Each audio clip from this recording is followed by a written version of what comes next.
Okay, so last lecture में हम लोगों ने रिवेटेड जॉइंट स्टार्ट किया था, ठीक है ना। तो रिवेटेड जॉइंट्स में हम लोगों ने डिफरेंट टर्मिनोलॉजीज हमने देखा था, तो आज वही से कंटिन्यू करेंगे। रिवेटेड जॉइंट्स,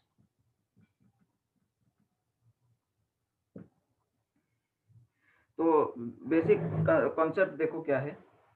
तो लेट्स से हम लोगों ने लास्ट क्लास में डिस्कस किया था different types of joints riveted joint में, लैप जॉइंट, बट जॉइंट, उसमें भी डिफरेंट क्लासिफिकेशन हमने देखा था, ठीक है। Single riveted lap joint, single riveted, single strap, single riveted butt joint, इस तरीके के हमने टर्मिनोलॉजीज देखा था, ठीक है। आज हम लोग स्ट्रेंथ एनालिसिस करेंगे, ठीक है, रिवेट्स के स्ट्रेंथ एनालिसिस करेंगे, ठीक है। तो सबसे पहले देखो, let's say we have different, कितने टाइप ऑफ फेलियर हो सकते हैं, टाइप्स ऑफ फेलियर, ठीक है। Types of failure of a riveted joint, ये देखो क्या हो सकते हैं।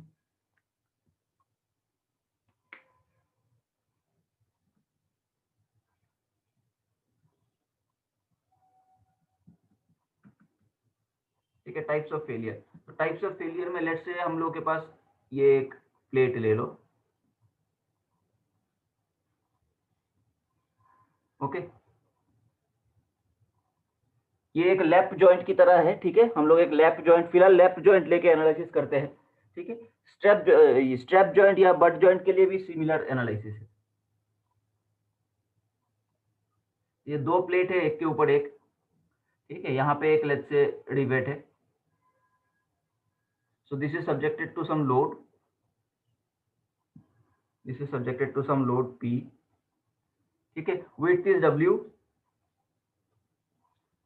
width is W, diameter of this rivet is D, ठीक है ना। ये रिवेट का जो नॉमिनल डायमीटर है वो D है, ठीक। तो नॉमिनल डायमीटर मतलब क्या है, रिवेट कुछ साइड से देखेंगे, रिवेट कुछ इस तरीके का है, ओके। साइड से अगर देखते हैं तो रिवेट कुछ इस तरीके का रहता है, this is called as the head, ठीक है। This is called as the head and this is called as the shank, ठीक है ना। इसको शैंक कहा जाता है, इस पार्ट को, ठीक है। इस पार्ट को हम लोग शंक कहते हैं और इस पार्ट को हम हेड कहते हैं, ठीक है। तो ये जो जनरली सबसे कॉमन टाइप ऑफ हेड है, ये स्नैप हेड रिवेट है, ठीक है। स्नैप हेड रिवेट है, ये शैंक है। अलग तरीके का भी हो सकता है, काउंटर संक, ठीक है। इस तरीके के बहुत सारे रिवेट के शेप्स हो सकते हैं, ठीक है। बट एनालिसिस सिमिलर है क्योंकि ये शैंक हर चीज में रहता है, ठीक है। ये शैंक, तो ये जो जब हम बोलते हैं ये डी, तो ये D is the diameter of this shank, ठीक है। So D is the diameter of this shank, okay, diameter of this shank. तो अभी मान लो ये एक ऐसा प्लेट है, सिंगल रिवेटेड लैप जॉइंट है, और इसमें एक ऐसा सिंगल रिवेट है और इस पे हम लोग लोड पी लगा रहे हैं। तो जनरली रिवेटेड जॉइंट्स उस तरीके के सिचुएशंस पे यूज किया जाता है जहां पे मटेरियल्स वेल्डेबल नहीं है। जैसे कि मान लो एल्यूमिनियम, एल्यूमिनियम को वेल्ड करना बड़ा difficult task, aluminium alloys are not good in welding, ठीक है ना। या फिर दो डिसिमिलर मटेरियल्स को अगर हम लोग को कनेक्ट करना है, ठीक है, तो इस तरीके के सिचुएशन में रिवेटेड जॉइंट्स हम यूज करते हैं। तो लेट्स से अगर हम लोग यहाँ पे ऐसे लोडिंग लगा रहे हैं, तो पहला पॉसिबिलिटी क्या है, अगर हम लोग साइड से देखेंगे, इस तरीके के साइड से देखते हैं, लेट्स से इस साइड से या इस साइड से व्यू करते हैं हम, तो ये प्लेट कुछ इस तरीके का दिखेगा,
ठीक है। So this is our riveted joint.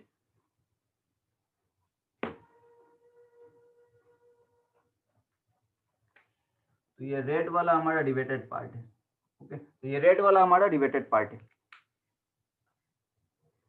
ठीक है, तो इस पे अगर हम लोग लोडिंग लगा रहे हैं, लेट्स से यहाँ पे ऐसे लोडिंग लगा रहे हैं पी। ठीक है, तो इस पे अगर हम लोग लोडिंग ऐसे लगा रहे हैं, अगर हम लोग ऐसे लोडिंग लगा रहे हैं इस पे, तो ये वाला जो पार्ट है, ये वाला पार्ट, ठीक है, तो एक पर्टिकुलर अगर ऊपर वाले प्लेट को हम लोग कंसीडर करेंगे, ऊपर वाले प्लेट को, तो यही वाला पार्ट है जो इस पी लोड को रेजिस्ट कर रहा होगा, यही वाला रिवेट का ये पार्ट है which will be resisting the load P. ठीक है, इस वाले पार्ट में शियरिंग स्ट्रेस जनरेट हो गया होगा, मतलब ये रिवेट का ये वाला पार्ट ऐसा हो जाएगा, यहाँ पे शियर स्ट्रेस ऐसे जनरेट हो जाएगा। ठीक है, this is the rivet part which will generate shear stress, जो कि इस प्लेट लोड को रेजिस्ट कर रहा होगा। Okay, if we draw this something like this, this is P, तो यहाँ पे भी पी लोड जनरेट हुआ होगा which will resist this. This is the free body diagram of the top plate. ठीक है, इस यहाँ पे हमने सेक्शन ले लिया है, तो इस सेक्शन पे यहाँ पे जनरेट हुआ होगा shear stress, okay, which will be resisting this load P. This is the free body diagram. और तो कोई ऑप्शन नहीं है। और क्या फ्रिक्शन हो सकता है यहाँ पे, तो ये फ्रिक्शन बहुत नेग्लिजिबल होगा। तो मोस्टली लोड कौन रेजिस्ट करेगा, ये रिवेट का ये वाला सेक्शन, ये वाला पार्ट रिवेट का मोस्टली रेजिस्ट करेगा इस लोड पी को। ठीक है, so this is what we call as the, इसमें अगर फेलियर हो रहा है, so this is what we call as the shear failure of the rivet, shear failure of rivet. ठीक है, ये एक टाइप ऑफ फेलियर हो सकता है। This is one type of failure जो कि पॉसिबल है। ठीक है, this is what we call as shear failure of the rivet. ठीक है, नेक्स्ट क्या हो सकता है, देखो इस प्लेट की बात करेंगे हम, अगर हम इस प्लेट की बात करते हैं, इस प्लेट की बात करते हैं, तो इस लोडिंग की वजह से यहाँ पे ये वाला जो क्रॉस सेक्शनल एरिया है, ये वाला फेल हो सकता है, ये वाला टोटल क्रॉस सेक्शनल एरिया। यहाँ पे रिवेट को हटा के सोचो, प्लेट की बात करते हैं सिर्फ, रिवेट को हटा के अगर सोचते हैं, सिर्फ प्लेट की बात करते हैं, तो ये वाला क्रॉस सेक्शनल एरिया जो है, ये वाला एरिया, ये this will be resisting this load P like this. यहाँ पे ये रिवेट वाला पार्ट है, ओके, और ये प्लेट है।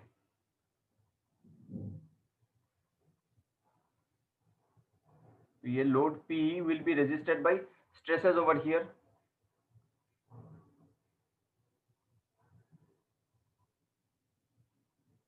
ठीक है, अभी हम लोग देखो, ये भी एक प्लेट विथ ए होल है।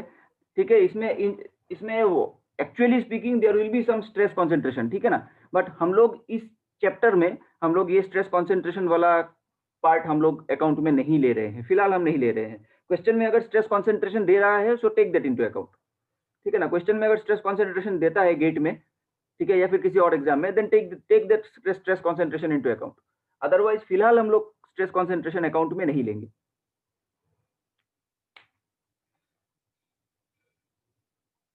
ठीक है, तो ये जो स्ट्रेसेस जनरेट होगा, this will be resisting this load P. Okay, तो यहाँ पे भी फेलियर हो सकता है, ये वाला पॉसिबिलिटी है। So this is what we call as the tensile failure of the plate, tensile failure of plate.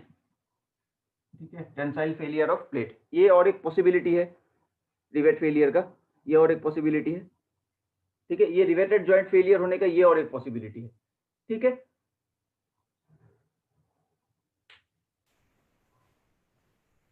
Third possibility देखो क्या हो सकता है।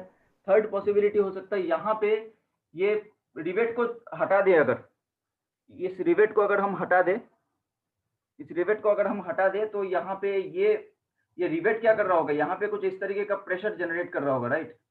यहाँ पे जब हम लोडिंग देंगे, तो ये रिवेट क्या कर रहा होगा, इस होल पे इस तरीके का प्रेशर जनरेट कर रहा होगा, राइट, इस साइड में इस तरीके का। तो इसकी वजह से क्या हो सकता है, यहाँ पे ये जो एरिया है, ये जो एरिया है, ये एरिया है, ये वाला एरिया क्या हो सकता है, कॉम्प्रेसिव फेलियर भी हो सकता है इस एरिया में। बिकॉज ऑफ दिस प्रेशर यहाँ पे क्या हो सकता है, ये वाला एरिया कॉम्प्रेसिव फेलियर हो सकता है। ठीक, तो this is what we call as the crushing failure. ठीक है, कॉम्प्रेसिव फेलियर को क्रशिंग फेलियर कहा जाता है। ठीक है, तो दिस इज अनदर पॉसिबिलिटी। तो ये और एक फेलियर हो सकता है। So this is what we call as crushing failure.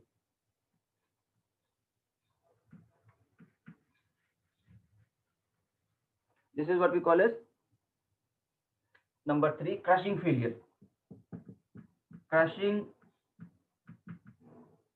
Failure of plate, ठीक है, crushing failure of the plate. तो ये तीन तरीके का फेलियर हम लोग जनरली एनालिसिस पे रखेंगे, ठीक है। एनालिसिस हम इस तीन तरीके के फेलियर के लिए ही करेंगे, ठीक है। और भी टाइप ऑफ फेलियर हो सकता है, मैं बताता हूँ, बट ये जनरल तीन हो गया, हमारे जनरल डेंजरस सिचुएशन क्रिएट कर सकता है, ठीक है। तो हम लोग एनालिसिस इन तीन सिचुएशंस के लिए ही करेंगे। तो other type of minor failures क्या हो सकता है, यहाँ पे जो मार्जिन है, ये मार्जिन है और ये लास्ट रिवेट है, तो ये मार्जिन के यहाँ पे ऐसे फेल हो सकता है, ऐसे फेल हो सकता है।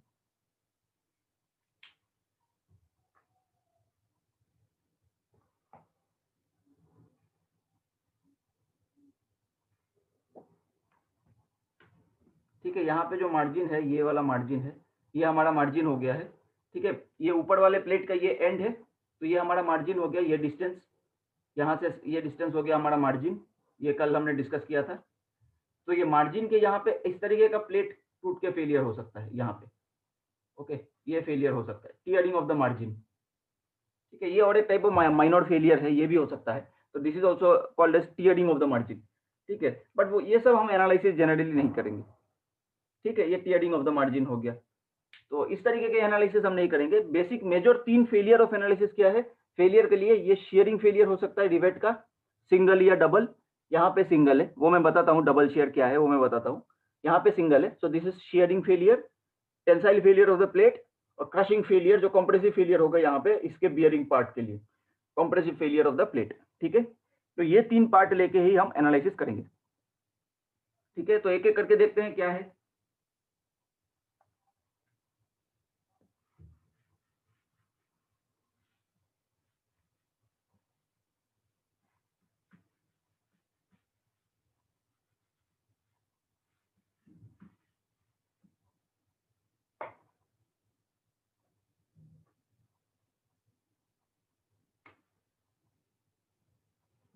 लेट्स से हमारे पास ये एक बड़ा प्लेट है,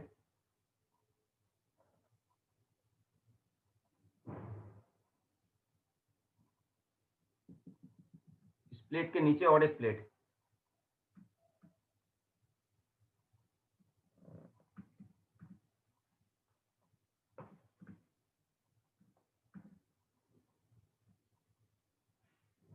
ठीक है, इसके नीचे और एक प्लेट है, ठीक है। और इसको हम लोग कुछ लोडिंग दे रहे हैं ऐसे ऐसे, तो this is P, this is P. तो हम लोग इंस्टेड ऑफ सिंगल, अभी हम लोग क्या एनालिसिस करते हैं, लेट्स से हम लोग सिंगल की जगह हम लोग के पास मल्टीपल रिवेट रोज है, let's say this is one of the rivet, this is one of the rivet, this is one of the rivet, this is, ये कंप्लीट रिवेट स्ट्रक्चर है, ठीक है। ये कंप्लीट रिवेट स्ट्रक्चर है। टोटल विड्थ ले लो W, total width ले लो W, each rivet का diameter है D, nominal diameter of each rivet is small d, ठीक है। Nominal diameter of each rivet is small d। Distance यहाँ से ये मार्जिन है, ये मार्जिन है, ये वाला डिस्टेंस पिच है, centre to centre distance is pitch, ये एक रो हो गया है, और इस वाले सेंटर से इस वाले सेंटर तक ट्रांसवर्स पिच हो गया PT, this is transverse pitch, ठीक है। अभी इस पर्टिकुलर चैप्टर में हम जब स्ट्रेंथ की बात करेंगे, हम बोलते हैं स्ट्रेंथ, तो हम फोर्स की बात कर रहे हैं, ठीक है। बेसिकली स्ट्रेंथ मतलब हम फोर्स इंप्लाई कर रहे हैं, अदरवाइज इन जनरल स्ट्रेंथ मतलब हम लोग, स्ट्रेंथ का यूनिट है स्ट्रेस का, ओके, ये रिमेंबर करो। स्ट्रेंथ का यूनिट, स्ट्रेंथ मतलब हो, जब भी हम लोग ने बोला है टेंसाइल स्ट्रेंथ, तो हम लोगों ने स्ट्रेस के यूनिट्स दिया है, ठीक है। टेंसाइल स्ट्रेंथ मतलब स्ट्रेस होता है, ठीक है। लेकिन इस पर्टिकुलर टॉपिक में जब हम स्ट्रेंथ की बात करेंगे, so that will imply force, ठीक है, that will imply force, basically forces, ठीक है। तो हम लोग अभी लेट्स से हम लोग अगर इसको इस साइड से देखते हैं, लेट्स से इस साइड से, इस साइड से हम लोग देखेंगे। अभी देखो, पहले टॉप व्यू में देखो, सिर्फ ऊपर वाला प्लेट हम लोग कंसीडर करते हैं, सिर्फ ऊपर वाला। तो ये जो टोटल फोर्स लग रहा होगा, इसको सारे डिवेट मिलके इस फोर्स को रेजिस्ट कर रहा होगा, राइट। तो यहाँ पे कुछ फोर्सेस लग रहे होंगे इस तरीके से, इस तरीके से कुछ फोर्सेस लग रहे होंगे, ठीक, फ्री बॉडी डायग्राम पे। तो ये सारे फोर्सेस मिलके इस पी को रेजिस्ट कर रहा होगा। So let's say each rivet पे फोर्स अगर P1 है, P1 है इसमें, तो इसमें P2 है, तो सिमिलरली P6 है, P1 से लेके P6 तक है। तो net P should be equals to summation of P i होना चाहिए, आई इक्वल्स टू 1 to 6, ठीक है, आई इक्वल्स टू 1 to 6 ये होना चाहिए, ठीक है, डायरेक्ट स्ट्रेसेस, ठीक है, ये होना चाहिए। ओके, तो ये अभी हम लोग कहाँ पे थे, हाँ यहाँ पे थे। देखो तो टोटल लोड जो है पी, उसको रेजिस्ट करने के लिए सारे रिवेट्स मिलके डायरेक्टली इसको रेजिस्ट करेंगे, ओके, द टोटल लोड। और हम लोग क्या एज्यूम करेंगे, सारे रिवेट्स आइडेंटिकल हैं, ओके, सारे rivets, all rivets are identical, तो ये सारे लोड्स भी इक्वल इसमें जनरेट हुआ होगा। तो नेट ईच रिवेट पे फोर्स कितना जनरेट हुआ होगा, ईच रिवेट पे let's say P1 equals to, ये हो जाएगा, सब पे इक्वल फोर्सेस होंगे तो n इंटू P1 हो जाएगा। अभी यहाँ पे n क्या हो जाएगा, इन दिस केस n हो जाएगा 6, तो ईच रिवेट पे फोर्सेस कितना हो रहा होगा, टोटल लोड बाई 6, ओके। तो ये हो गया direct shear stress, so these forces will generate direct shear stress on the rivet, okay। तो direct shear loading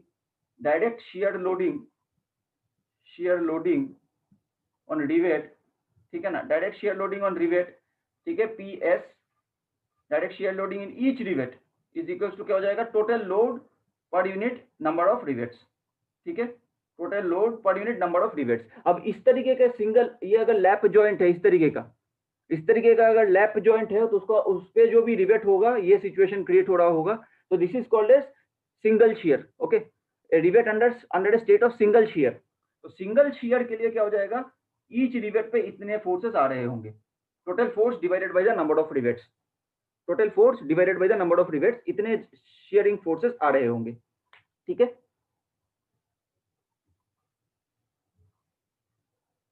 तो अब फेलियर अगर होना है, अगर हमें इसको डिजाइन करना है फॉर फेलियर, तो हम लोग क्या यूज करेंगे, let's say allowable shear stress is tau allowable for the rivet material, ठीक है, ये टाउ अलाउएबल है रिवेट मटेरियल का शियर स्ट्रेस, ठीक है, रिवेट मटेरियल का शियर स्ट्रेस,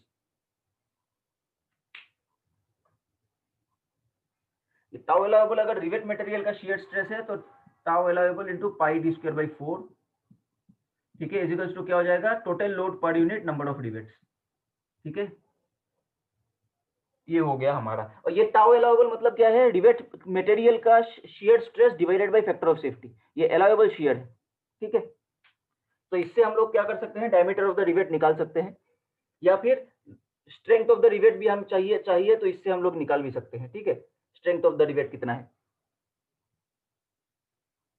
लोड कितना हम अप्लाई कर सकते हैं मैक्सिमम, ये भी हम निकाल सकते हैं। इधर हम डायमीटर निकाल सकते हैं या फिर मैक्सिमम लोड कितना वो निकाल सकते हैं, so that the rivet does not feel, rivets does not feel, okay. तो ये हो गया डायरेक्ट शियर, ठीक है, दिस इज, ये हो गया रिवेट्स को शियरिंग फेलियर से सेव करने के लिए, this is the expression. Next हम लोग देखते हैं tensile failure of plate. Tensile failure of plate क्या है वो देखते हैं। यहां तक डाउट है क्या किसी को?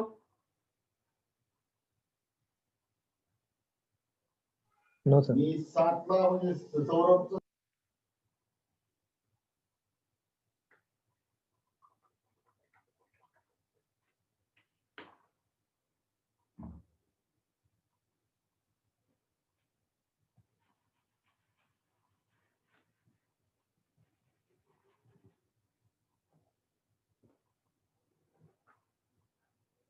अभी देखो, अगर टेंसाइल फेलियर होना है, प्लेट में टेंसाइल फेलियर होना है, तो सबसे बॉर्डर लाइन पे जो रिवेट रो होगा, बॉर्डर लाइन पे मतलब मार्जिन से क्लोजेस्ट, ये मार्जिन से, ये मतलब ये बाउंड्री से जो क्लोजेस्ट रिवेट लाइन होगा, ये फेलियर होगा तो प्लेट टूट जाएगा। यहाँ पे फेलियर अगर हो रहा है तो यहाँ पे, अगर इसके फेलियर से हमें कोई मतलब नहीं है, ये फेलियर हो भी गया तब भी ये वाला पार्ट बचेगा, so that it can resist the plate failure, ठीक है ना। लेकिन यहाँ पे फेलियर हो गया तो दो पार्ट हो जाएंगे, ओके।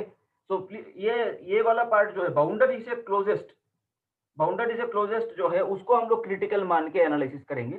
तो यहाँ पे क्या हो सकता है, टेंसाइल फेलियर अगर हो रहा है प्लेट का, तो टोटल एरिया कितना है, W, ये हो गया width minus 3 times of this diameter, ये एक डायमीटर, 2 डायमीटर, 3 डायमीटर, जितने रिवेट है उतने diameter, W times minus n times of diameter. n क्या है, number of rivets in each row, ठीक है ना, number of rivets in each row, एक रो पे कितने रिवेट है, इस केस के लिए 3 है तो इस केस के लिए n3 हो जाएगा, ठीक है। ये हो गया width multiplied with the thickness, जो out of the plane thickness होगा, out of the plane thickness, ठीक है। दिस ये हो सकता है, ये हो गया area multiplied with shear sorry normal stress, tensile normal stress, tensile allowable normal stress, this should be equal to क्या हो जाना चाहिए, टोटल लोड, ठीक है। तो ये टी एलोएबल क्या है, टी एलोएबल है tensile allowable stress of the plate material, ठीक है ना, tensile allowable stress of the plate material. यहाँ पे शियर क्या था, shear allowable stress of the rivet material, ये shear allowable stress of the rivet material था, यहाँ पे tensile allowable stress of the plate material है, ठीक है।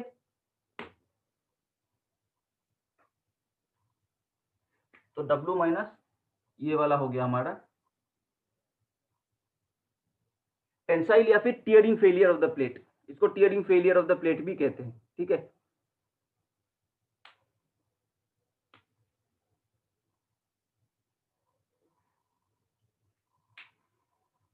इतना तक क्लियर है क्या सबको?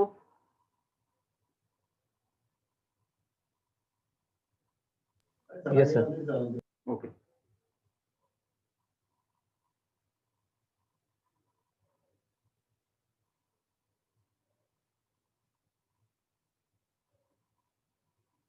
अब नेक्स्ट वाला क्या है, नेक्स्ट वाला क्या है, क्रशिंग फेलियर हो सकता है, crushing failure.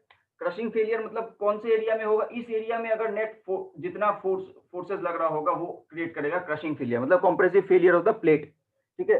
Crushing failure plate का हो सकता है, मतलब रिवेट का जो डायमीटर है वो इस प्लेट पे प्रेशर ऐसे फोर्सेस लगा के, ठीक है, ऐसे फोर्सेस लगा के प्लेट के इस पार्ट को डिफॉर्म कर सकता है, ठीक है ना, इस पार्ट को। तो इसमें नेट टोटल एरिया कितना हो जाएगा, ये वाला पार्ट हो गया ऐसा, ये वाला पार्ट ऐसा हो गया, तो इसमें प्रेशर इस तरीके का रिवेट लगा रहा होगा, इस तरीके का प्रेशर लगा रहा होगा रिवेट, ठीक है। तो इस प्रेशर की वजह से, मैक्सिमम प्रेशर की वजह से प्रोजेक्टेड एरिया कितना हो जाएगा, ये वाला हो जाएगा diameter, diameter into thickness of the plate, ये हो गया प्रोजेक्टेड एरिया, ठीक है। तो diameter of the rivet times projected area, sorry thickness, diameter times thickness हो गया एरिया जो कि इस प्रेशर को रेजिस्ट कर रहा होगा, fine, multiplied with compressive compressive allowable stress of the plate material, this should be equal to क्या हो जाना चाहिए, ये डायरेक्ट फोर्स कितना है उसके बराबर होना चाहिए, डायरेक्ट फोर्स कितना है, पीएस मतलब हो जाएगा पी बाई एन, ठीक है, क्लियर है, पीएस मतलब हो गया पी बाई एन, ओके।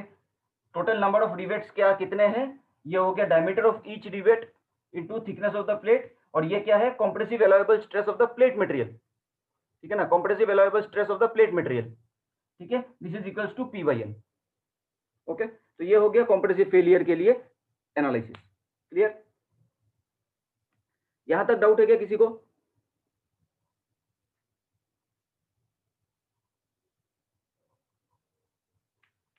कुछ क्वेश्चन है क्या यहां तक किसी को, अभी तक हमने जो किया है, रिवेट्स ऑलमोस्ट खत्म हो गए, हाँ नहीं सर, कोई डाउट नहीं। रिवेट्स ऑलमोस्ट खत्म हो गया, सिर्फ अभी इस यही 3 इक्वेशन से हमें एफिशिएंसी एनालिसिस करना आना चाहिए, दैट्स इट, और फर्दर कुछ टॉपिक नहीं सर, है। ये कंप्रेसिव स्ट्रेस अलावेबल भी प्लेट मटेरियल का है ना? हाँ, ये प्लेट मटेरियल का है, ये भी प्लेट मटेरियल का है, लेकिन ये रिवेट मटेरियल का है, शियर वाला रिवेट का है और बाकी टेंसर एंड कंप्रेशन प्लेट का है। हाँ वो प्लेट का है, ठीक है, वो प्लेट के लिए है। तो कभी कभार क्वेश्चन में सेम मटेरियल का अगर दे दिया तब तो well and good,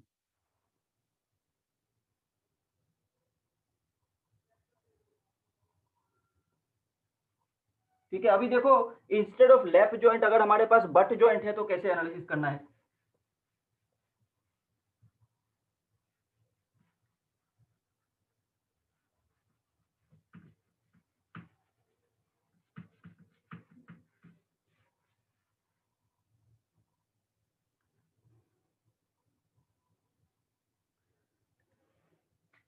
butt joint देखो हमारे पास अगर डबल स्ट्रैप बट जॉइंट है तो सिचुएशन थोड़ा अलग है, ठीक है। डबल स्ट्रैप बट जॉइंट अगर है हमारे पास, तो लेट्स से ये हमारा रिवेट मटेरियल है, ये हो गया प्लेट, ये हो गया और एक प्लेट,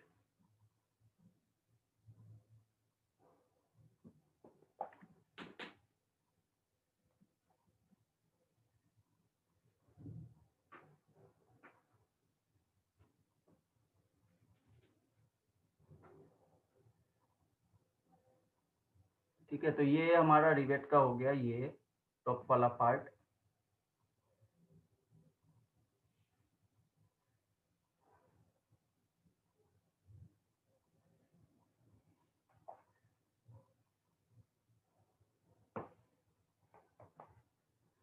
सिंपली इसे ऐसा ही दे दो।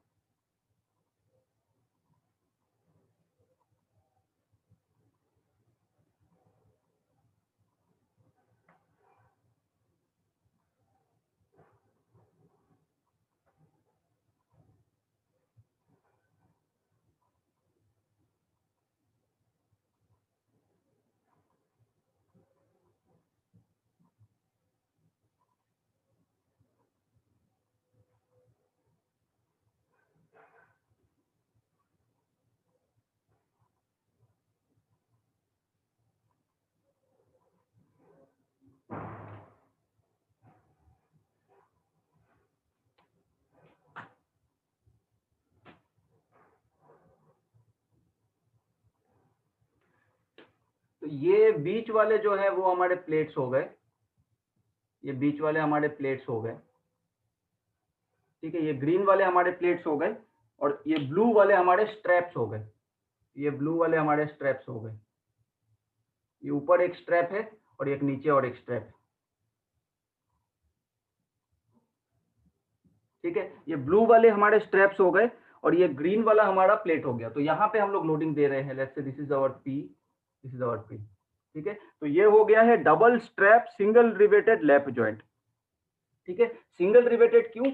ईच प्लेट अगर एक रो ऑफ रिवेट ले रहा है, एक ये वाला एक प्लेट है जो कि एक रो ऑफ रिवेट ले रहा होगा, और ये वाला और एक प्लेट है जो कि एक रो ऑफ रिवेट ले रहा होगा। तो एक रो कोई भी प्लेट अगर जितने number of rose of rivet ले रहा होगा उसको हम कहेंगे, उससे हम लोग डिस्टिंग्विश करेंगे। जैसे यहाँ पे एक प्लेट एक रो ऑफ रिवेट ले रहा है, so this is what called as single riveted double strap butt joint. ठीक है, ये बट जॉइंट है। डबल स्ट्रैप क्यों? दो स्ट्रैप्स हम लोग ऊपर से नीचे से लगा रहे हैं। ठीक है, तो single riveted double strap butt joint. ठीक है, अभी देखो ये अगर यहाँ पे लोड ऐसा पी लग रहा है, तो इस लोड को, इस टोटल लोड को ये रिवेट के कौन से वाले एरियाज रेजिस्ट कर रहा है? तो ये लोड को रेजिस्ट करने के लिए इस प्लेट को ले लेते हैं, इस प्लेट को अगर ले लेते हैं तो इस लोड को रेजिस्ट करेगा ये वाला एरिया, साइमल्टेनियसली ये वाला एरिया। तो ये दो एरिया इसको टोटल पी को रेजिस्ट कर रहा है। ठीक है ना? सिर्फ इसका फ्री बॉडी डायग्राम अगर हम ड्रॉ करेंगे इस बीच वाले प्लेट का, तो इसमें क्या हो जा रहा होगा? तो ये वाला हमारा रिवेट हो गया, यहाँ पे ये रिवेट हो गया, रिवेट मटेरियल। ठीक है, तो यहाँ पे और यहाँ पे ये दोनों मिलके इस फोर्स पी को रेजिस्ट कर रहा होगा इस वाले केस के लिए। ठीक है, ठीक है, ये क्लियर है? तो ये वाला रिवेट मटेरियल है, ये वाला हमारा रिवेट मटेरियल है। तो ये दोनों लोड मिलके इसको रेजिस्ट कर रहा होगा, तो मतलब ये यहाँ पे P/2 होना चाहिए और यहाँ पे भी P/2 होना चाहिए। क्लियर है? ये दोनों में P/2 होना चाहिए। So this is what we call as a state of double shear. ठीक है ना? This is what we call as a state of double shear, double shear.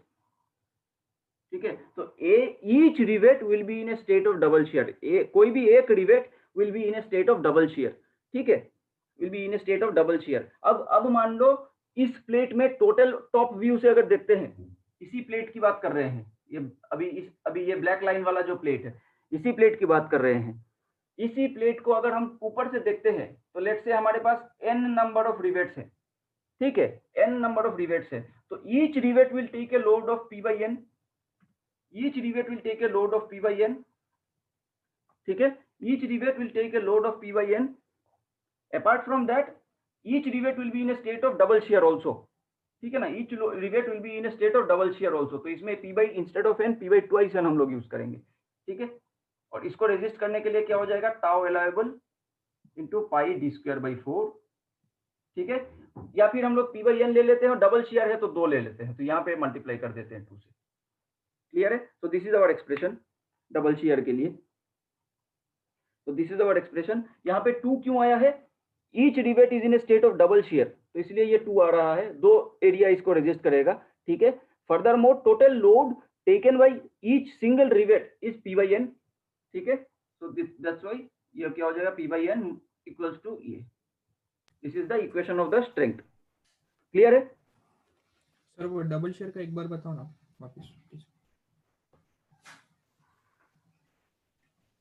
देखो यहाँ पे ये डबल स्ट्रैप अगर है, यहाँ पे इस वाले प्लेट की बात करेंगे तो यहाँ पे अगर लोड लग रहा होगा इसको, ये दोनों एरिया मिलके रेजिस्ट कर रहा होगा, ठीक है ना। देखो पहले टॉप व्यू से देखो, अगर इस वाले प्लेट की बात करते हैं, यहाँ पे 2 डिवेट है मान लो, ठीक है, या फिर 3 डिवेट मान लो, 2 से कंफ्यूजन होगा, 3 डिवेट मान लो। टॉप व्यू से देखते हैं और मिडिल प्लेट की बात कर रहे हैं, टॉप व्यू से देख रहे हैं और मिडिल प्लेट की बात कर रहे हैं, ठीक है।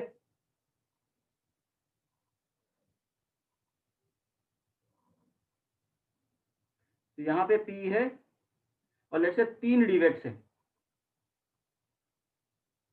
3 डिवेट्स है, इस तरीके से सिंगल डिवेटेड है, लेकिन एक रो पे 3 डिवेट है। टॉप व्यू में ये रो है, ये वर्टिकल लाइन रो है, तो एक रो पे 3 डिवेट है मान लो, तो ये टोटल लोड को ईच डिवेट्स पे कितना डिवाइड होगा, P/3 करके डिवाइड होगा, ठीक है ना। ये समझ में आ रहा है कि नहीं? हाँ सर। हाँ, तो ये P/3 में डिवाइड होगा, ईच डिवेट पे P/3 डिवाइड हो रहा होगा, ठीक है, इसमें भी P/3 हो रहा होगा, तो ये P/3 हो गया, इतने अमाउंट ऑफ लोड एक डिवेट ले रहा है, फाइन। अब देखो साइड व्यू से अगर देखेंगे तो साइड व्यू इस तरीके का है, तो ये वाला डिवेट ऑलरेडी P/3 लोड को रेजिस्ट कर रहा है, ये वाला डिवेट मान लो P/3 लोड को रेजिस्ट कर रहा है, ठीक है। और इस P/3 लोड को रेजिस्ट करने के लिए इसके पास कौन से एरियाज अवेलेबल है, ये वाला एरिया अवेलेबल है और ये वाला एरिया अवेलेबल है, तो ये दोनों अवेलेबल है,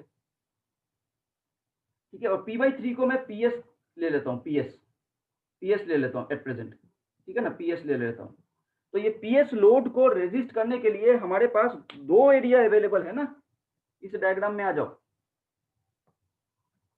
इस डायग्राम में आ जाओ, इस डायग्राम में, तो इस इसमें PS लोड लग रहा होगा एक डिवेट को ये रेजिस्ट करने के लिए, ये PS को 2 एरिया रेजिस्ट कर रहा होगा ना, ये वाला एरिया और ये वाला एरिया, ठीक है ना। इस प्लेट की बात कर रहे हैं, एक डिवेट कितना लोड ले रहा है, PS, ठीक है, एक डिवेट PS अमाउंट ऑफ लोड ले रहा है, ठीक है। उस PS अमाउंट ऑफ लोड को रेजिस्ट करने के लिए ये वाला और ये वाला 2 एरिया है ना हमारे पास, ये हमारा डिवेट लेंथ है, ये डिवेट का लेंथ है, ये वाला टी ले लो तो ये वाला भी T है, ठीक है। तो ये ऊपर ये वाला एरिया और ये वाला एरिया, दोनों एरिया मिलके इसको रेजिस्ट कर रहा होगा ना लोड को, ठीक है ना। तो यहाँ पे दोनों मिलके PS/2 हो जाएगा, ठीक है ना। तो ये दोनों एरिया मिलके इस PS को रेजिस्ट कर रहा होगा, ठीक है ना। सो this is a state of double shear, ठीक है ना। तो this is a state of double shear, तो यहाँ पे हम जो भी ले रहे हैं ये हमारा टोटल लोड है। एक्चुअली PS इक्वल्स टू लिखना चाहिए, PS इक्वल्स टू, ये 2 क्यों आया, डबल शियर की वजह से आया, ठीक है। अब PS क्या है, PS है total load divided by number of rivets, जो कि ये है P/3, तो P/3 इक्वल टू दिस, ठीक है। समझ में आया कि नहीं? हाँ सर, समझा। और किसी को कुछ डाउट है क्या?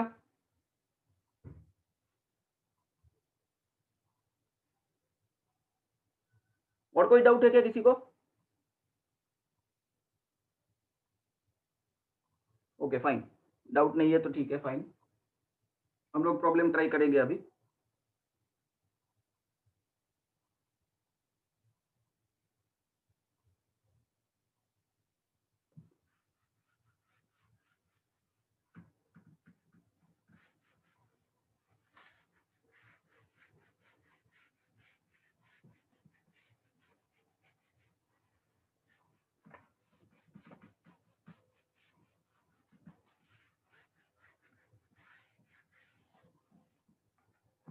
अब देखो एफिशिएंसी ऑफ द जॉइंट क्या होता है, एफिशिएंसी ऑफ द जॉइंट क्या है उसका डेफिनेशन देख लो। एफिशिएंसी क्या है,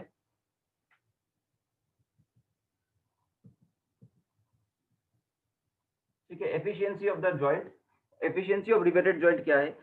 एफिशिएंसी को हम इस तरीके से डिफाइन करते हैं, एफिशिएंसी ईटा इक्वल्स टू क्या हो जाएगा, minimum of shearing load, tensile load, compressive load, इनमें से जो मिनिमम होगा वो लेना है, ठीक है, वो लेना है, divided by without any rivet, ये load without any rivet, okay, load carrying capacity without any rivet, ठीक है। So this is what we call as the efficiency.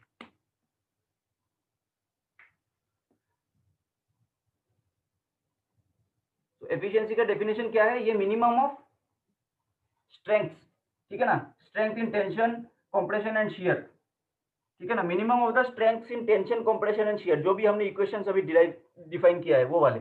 और डिनोमिनेटर में क्या है, डिनोमिनेटर में load carrying capacity of the plate without rivet, load carrying capacity without rivet, okay, load carrying capacity without rivets, ठीक है। Plate का load carrying capacity अगर rivet नहीं होता तो सिंपल प्लेट का लोड कैरिंग कैपेसिटी कितना होता, वो ये P है, ठीक है, विदाउट एनी रिवेट्स। तो ये हो गया डिनोमिनेटर में, और न्यूमरेटर में स्ट्रेंथ जो भी है वो वाले। तो this will define the efficiency of the riveted joint, ठीक है।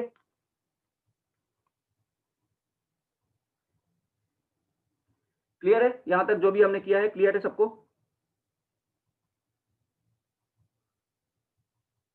Yes sir. हाँ अक्षय, कुछ डाउट है क्या?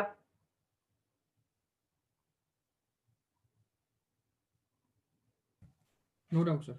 ओके फाइन, तो अभी एक प्रॉब्लम ट्राई करो।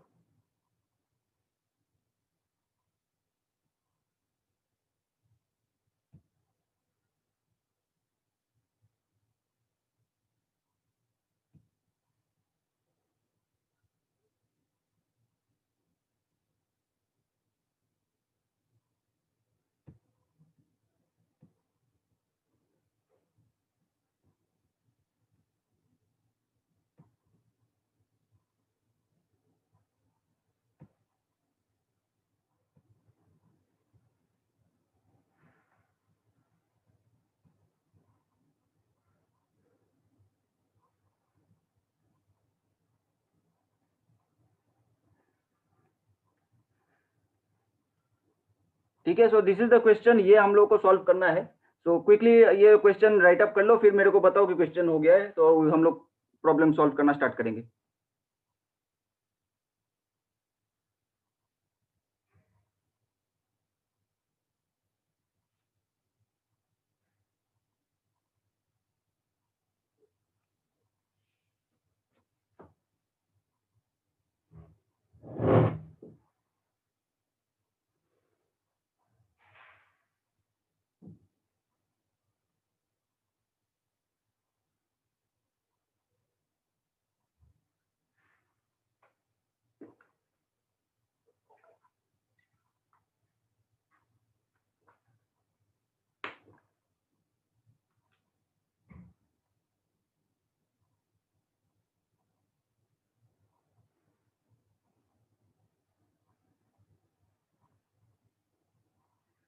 डायग्राम ड्रॉ कर लिया क्या सबने? क्वेश्चन लिख लिया है? हाँ तो थोड़ा बाकी है सर।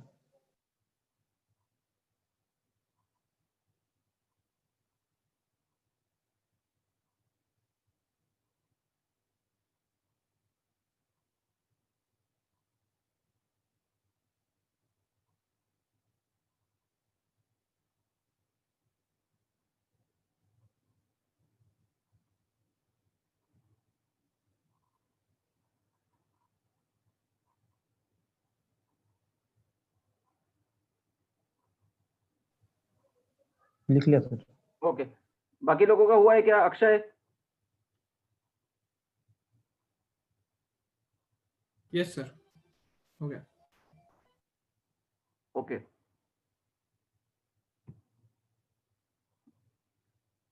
ठीक है, तो हम लोग इसको सॉल्व करने की कोशिश करते हैं।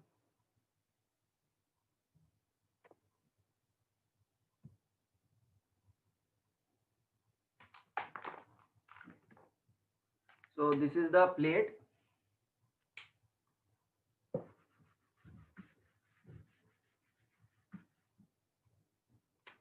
यहाँ पे ये प्लेट है,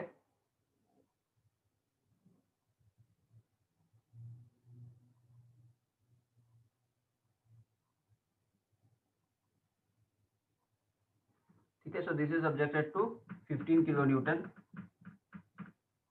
ठीक है, this is subjected to 15 kilo newton, ठीक है। इसका thickness is 5 mm, thickness is 5 mm, और क्या दिया है पता है, और पता है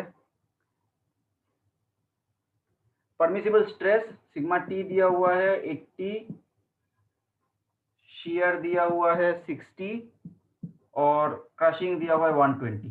okay, so we are required to find out diameter of the rivets.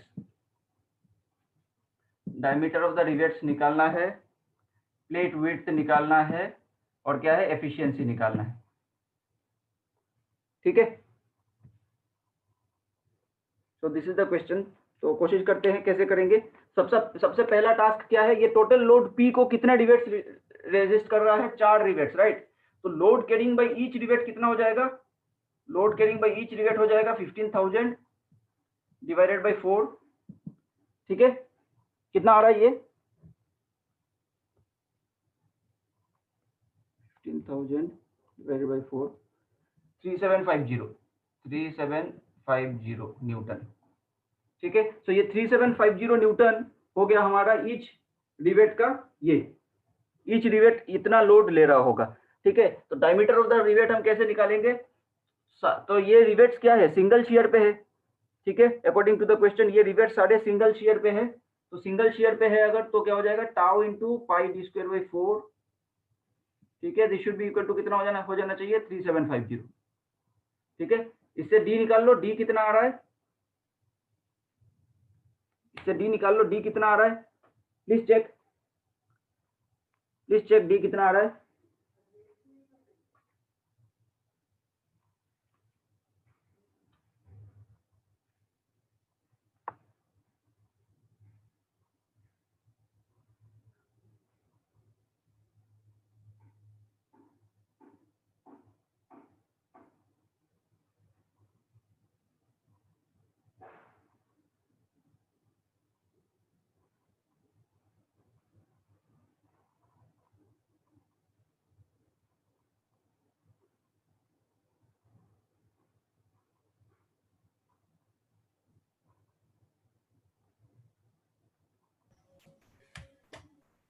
8.92 8.92 आ रहा है, वो करेक्ट है. 8.92 mm. ठीक है, 8.92 mm आ रहा है. so this is correct.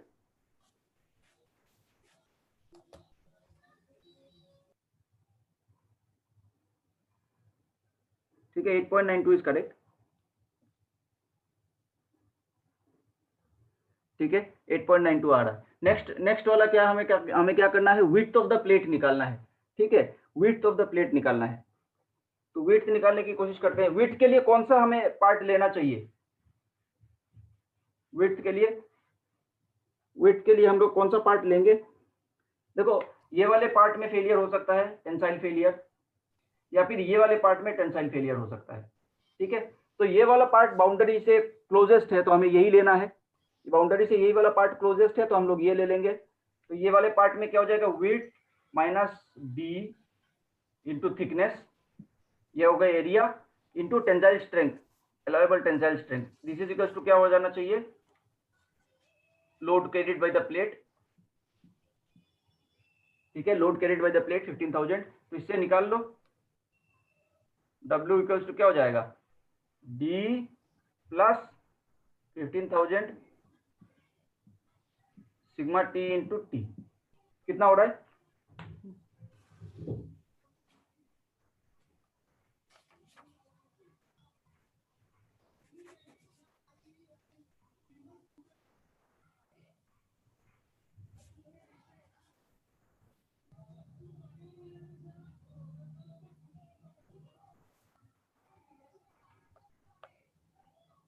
ठीक है. तो डायमीटर हम लोग क्या है, लास्ट में डायमीटर हम लोग का 8.92 आया था, राइट. Diameter was 8.92. तो इसको हम राउंड ऑफ करके 9 mm ले लेंगे.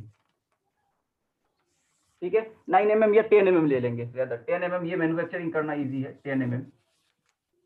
तो हम लोग 10 mm ले लेंगे. तो यहाँ पे 10 प्लस करके देखो, 10 प्लस कितना आ रहा है, ये शायद 47.5 के आसपास आएगा. ठीक है, 47.5. तो हम लोग राउंड ऑफ करके 50 ले लेंगे. ठीक है, तो ये आ रहा है कि नहीं, प्लीज चेक आंसर, ये आ रहा है कि नहीं. सर अगर वो फेल्यूर मिडिल वाले केस में लिया, मतलब जो जो रो में 2 है वो जो 2 रिवेट्स वाला है, तो उधर W-2D करना पड़ेगा ना? हाँ, वहां पे W-2D करोगे ठीक है, लेकिन उसको ये वाले पार्ट को अगर सेपरेट होना है तो इसके साथ साथ इसको भी टूटना पड़ेगा, दोनों, तो इसके साथ इसको भी जोड़ के फिर करना पड़ेगा, ठीक है ना। तो क्योंकि ये क्रिटिकल सेक्शन है ना, ये वाला पार्ट टूट गया तो ये दोनों प्लेट सेपरेट हो जाएंगे। ओके।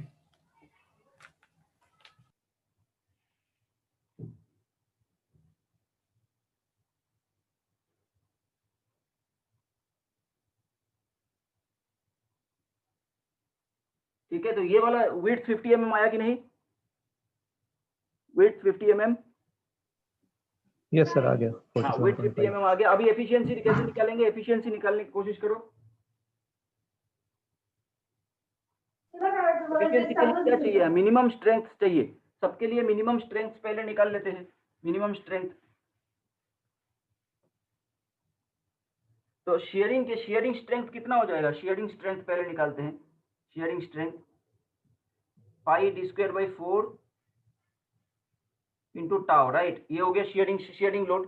पाई d²/4 इंटू टाउ कर लेते हैं। पाई डी कितना हो जाएगा, 9 mm के आसपास हमने लिया है, या 9 या 10 ले लो, ठीक है, इंटू टाउ हो गया 60। कितना आ रहा है ये,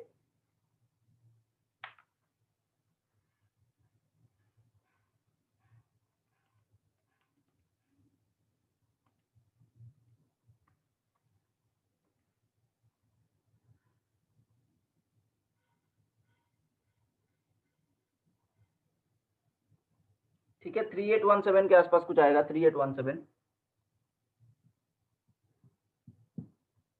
17.0, ठीक है। ये हो गया शेयरिंग। टेंसाइल 3817.03। हाँ, क्या क्या, 3817.03। Okay okay okay okay. ये राहुल यादव किसी ने ज्वाइन किया है, अच्छा कनेक्ट कर रहा है, फाइन, ठीक है। अब टेंसाइल लोड निकालो। टेंसाइल लोड कितना हो जाएगा, W सिग्मा T तो W minus D into T, कितना हो रहा है 80। W माइनस W हमने कितना लिया 50 माइनस 9 थिकनेस 5, ठीक है, ठीक है। W 50 माइनस 9 ये कितना हो रहा है 80 इंटू 50 माइनस 9 हो गया 41 इंटू 5,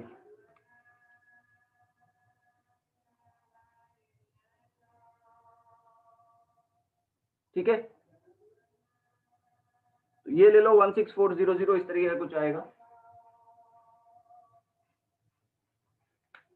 16400। और क्रशिंग के लिए भी निकाल लो। क्रशिंग क्या हो जाएगा, क्रशिंग के लिए सिग्मा C इंटू ये कितना हो जाएगा D इंटू टी, ठीक है, sigma C into D into T, right. तो इसमें से क्रशिंग के लिए निकाल लो 120, डायमीटर हो गया 9 इंटू थिकनेस 5, कितना आ रहा है 5400। तो इनमें से मिनिमम कौन सा है, इनमें से मिनिमम ये शेयरिंग वाला है, राइट। तो ये शेयरिंग डिवाइडेड बाई प्लेट का रेजिस्टिंग लोड कितना हो जाएगा एफिशिएंसी के लिए,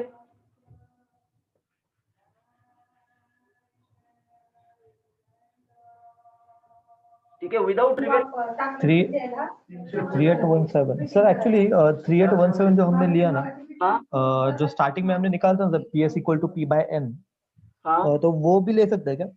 नहीं नहीं नहीं नहीं नहीं, यहाँ पे क्योंकि हमने ईच ऑफ द रिवेट का स्ट्रेंथ कितना हो सकता है, वो स्ट्रेंथ मिनिमम ये यहाँ पे कितना ले सकता है वो लेके निकालना पड़ता है। डायमीटर हमने निकाल लिया है ना, डायमीटर हमने निकाल लिया है ना, तो हाँ मैक्सिमम एक रिवेट कितना लोड ले सकता है वो निकालना पड़ेगा।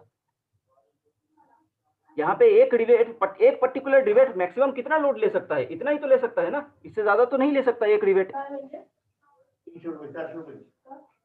बट सर हमने जो PS निकाला था स्टार्टिंग में, हाँ उसमें हम लोग का डायमीटर 8.92 आया था, जो which is almost equal to 9। तो हाँ, उसका भी सर यही है ना, मतलब ऑलमोस्ट इक्वल अगर करने जाएंगे। नहीं वो तो ठीक है, वो हमने निकाला था वो तो अप्लाइड लोडिंग के कोरस्पोंडिंग है ना।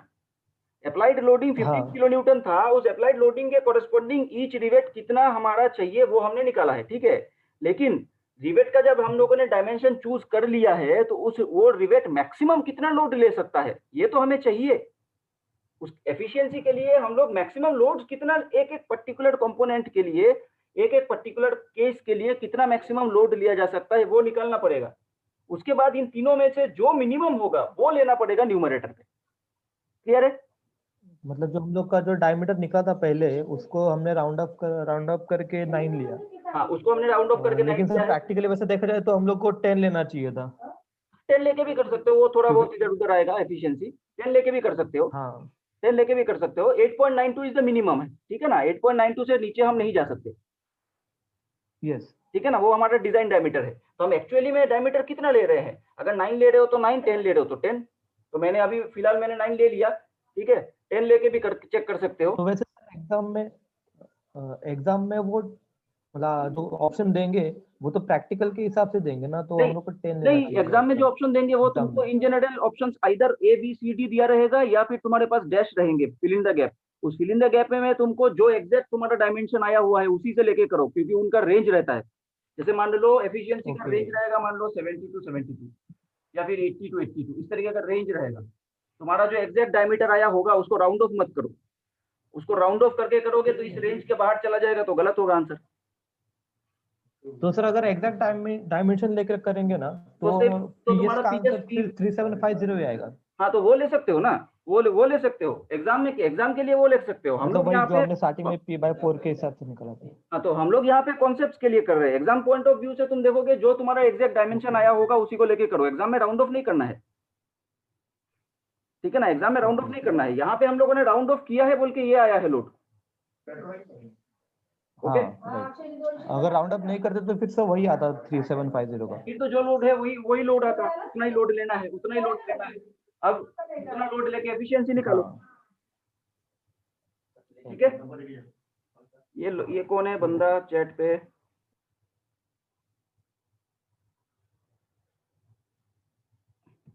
देवेंद्र कुछ मैसेज भेज रहा है। ओके ओके, अभी देखो इन तीनों में से मिनिमम कौन सा है वो हमें आइडेंटिफाई करना है। मिनिमम ये वाला है, ठीक है। ये मिनिमम है। अब विदाउट रिवेट प्लेट का स्ट्रेंथ कितना हो जाएगा? W into T into sigma T. W into T into sigma T हो जाएगा विदाउट रिवेट प्लेट का स्ट्रेंथ। तो W into T into sigma T कितना हो रहा है? 80। इसमें कितना हमने विड्थ कितना लिया था? 50 इंटू 5। ये कितना आ रहा है लोड?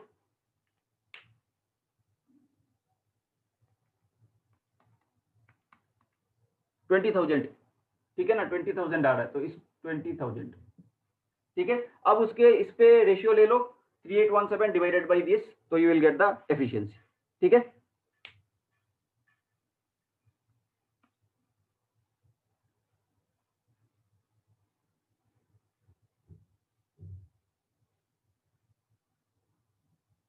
क्लियर? इसमें कुछ डाउट है क्या? और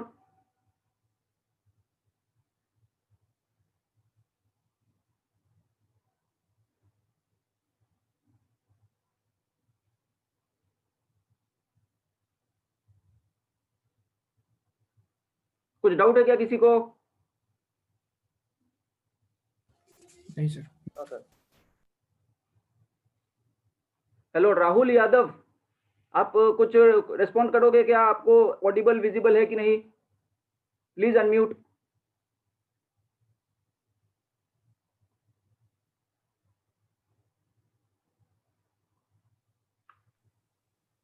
पता नहीं क्या। नहीं सर नहीं। ओके, आपने और पहले कोई लेक्चर्स अटेंड नहीं किया है? आपको कुछ नहीं सर, एक्चुअली मैं 2022 के लिए ये अप्लाई किया था, मतलब इधर पे। ओके एक्चुअली मैं आया था वो लेक्चर देखने के लिए कि मतलब कैसा है करके। Okay okay okay, fine fine. कुछ डाउट हो तो आप पूछ सकते हो, feel free to ask. Okay sir. Okay okay sir. Okay, ठीक है। इसमें से रेशियो लेके एफिशिएंसी निकाल लो, कितना आ रहा है एफिशिएंसी? तो 19.1%, तो 0.191। 19.1% आ रहा है। ओके, हो सकता है, देखते हैं। हाँ सर सेम आया 19.08 3817.03 डिवाइडेड बाई दिस। 8 200, हाँ उतना आएगा, ठीक है, उतना आएगा, ठीक है। ठीक है, तो नेक्स्ट प्रॉब्लम हम ट्राई करते हैं। 19 पॉइंट समथिंग आ रहा है, that is okay.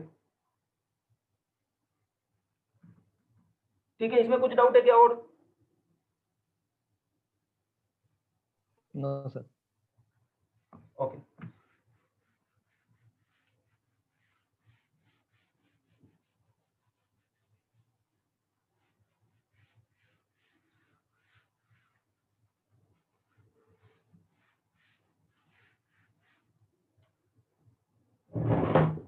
Next problem try करते हैं, और एक नेक्स्ट प्रॉब्लम ट्राई करते हैं।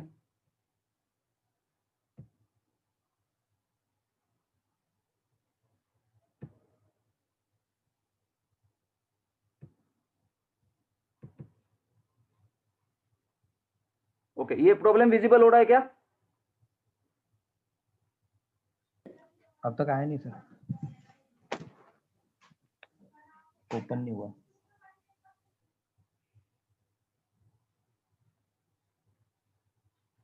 ये गेट 2013 का प्रॉब्लम है, ये वाला।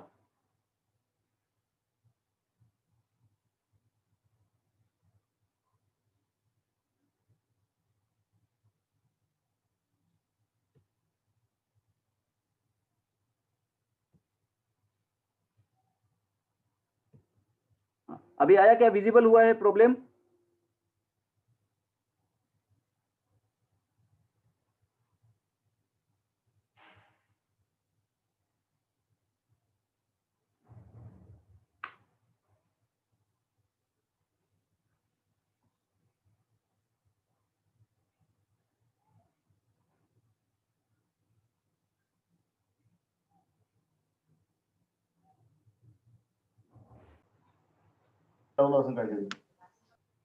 हेलो, हाँ यस सर, अभी विजिबल है। प्रॉब्लम विजिबल हो रहा है ना? ओके। सब प्रॉब्लम नहीं, आपका ब्लैक बोर्ड का स्क्रीन विजिबल है। सब बोर्ड विजिबल है, स्क्रीन शेयर नहीं किया आपने। स्क्रीन शेयरिंग नहीं दिखा। हाँ शेयरिंग अभी तो हो रहा था।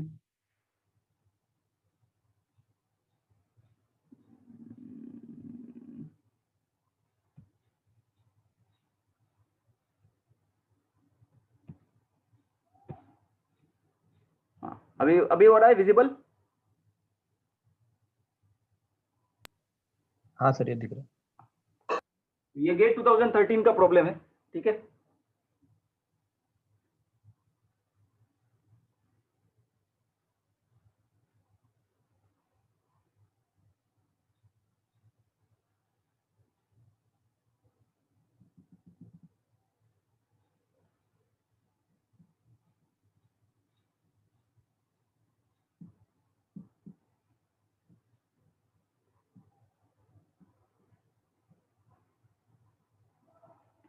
तो ये हो गया W विड्थ, ठीक है। थिकनेस T दिया हुआ है, थिकनेस स्प्लिट का T है। विड्थ 200 mm,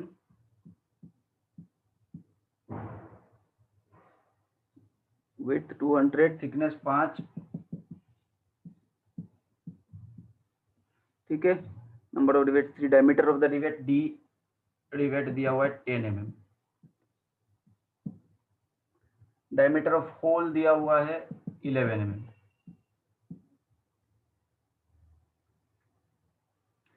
सिग्मा P दिया हुआ है 200, अलाउएबल शियर स्ट्रेस दिया हुआ है 100, ठीक है। बियरिंग स्ट्रेस दिया हुआ है 150।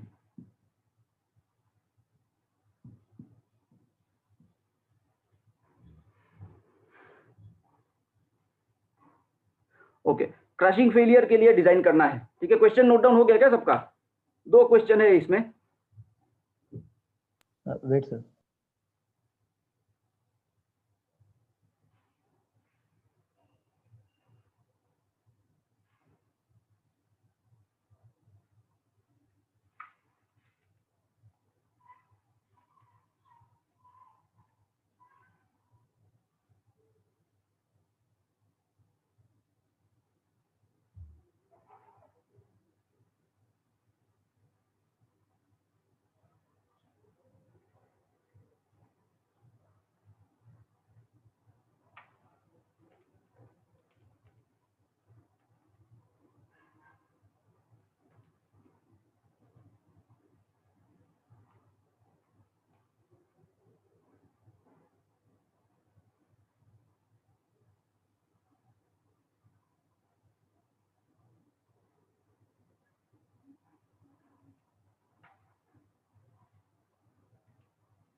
गया क्या क्वेश्चन? राइट अप हो गया क्या?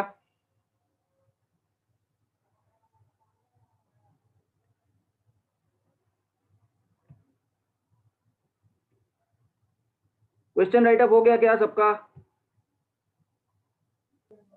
Yes sir. हाँ, तो फिर हम लोग इसको सॉल्व करते हैं। तो पहला क्वेश्चन क्या है, हमें क्या निकालना है? Permissible load for crushing failure, ठीक है ना। तो पहला क्वेश्चन ये है कि परमिसिबल लोड कितना है फॉर क्रशिंग फेलियर निकालना है, ठीक है। तो क्रशिंग फेलियर होने के लिए ईच रिवेट कितना लोड ले रहा होगा, ये पहले आइडेंटिफाई करो। ईच रिवेट कितना लोड ले रहा होगा, इसका अगर हम लोग फ्री बॉडी डायग्राम ड्रॉ करेंगे तो ये पी लोड को रेजिस्ट करेगा, ये तीनों रिवेट मिलके, राइट। तो ईच रिवेट कितना लोड ले रहा होगा? ईच रिवेट ले रहा होगा P/3, ठीक है। Each rivet P/3 amount of load ले रहा होगा, फाइन, ओके। अभी अगर क्रशिंग फेलियर के लिए हमें चेक करना है तो ये बियरिंग पार्ट कितना है इसका, ये वाला बियरिंग पार्ट कितना है इसका, ये बियरिंग पार्ट, क्रशिंग स्ट्रेस देखो 150 दिया हुआ है, बियरिंग पार्ट है, ये टोटल डायमीटर, प्रोजेक्टेड एरिया क्या, diameter times the thickness, diameter times the thickness, तो ये P/3 should be equals to diameter of the rivet, ठीक है। डायमीटर, अब डायमीटर कौन सा लेना है, यहाँ पे दो डायमीटर दिया हुआ है, रिवेट का और होल का, कौन सा डायमीटर हमें लेना चाहिए?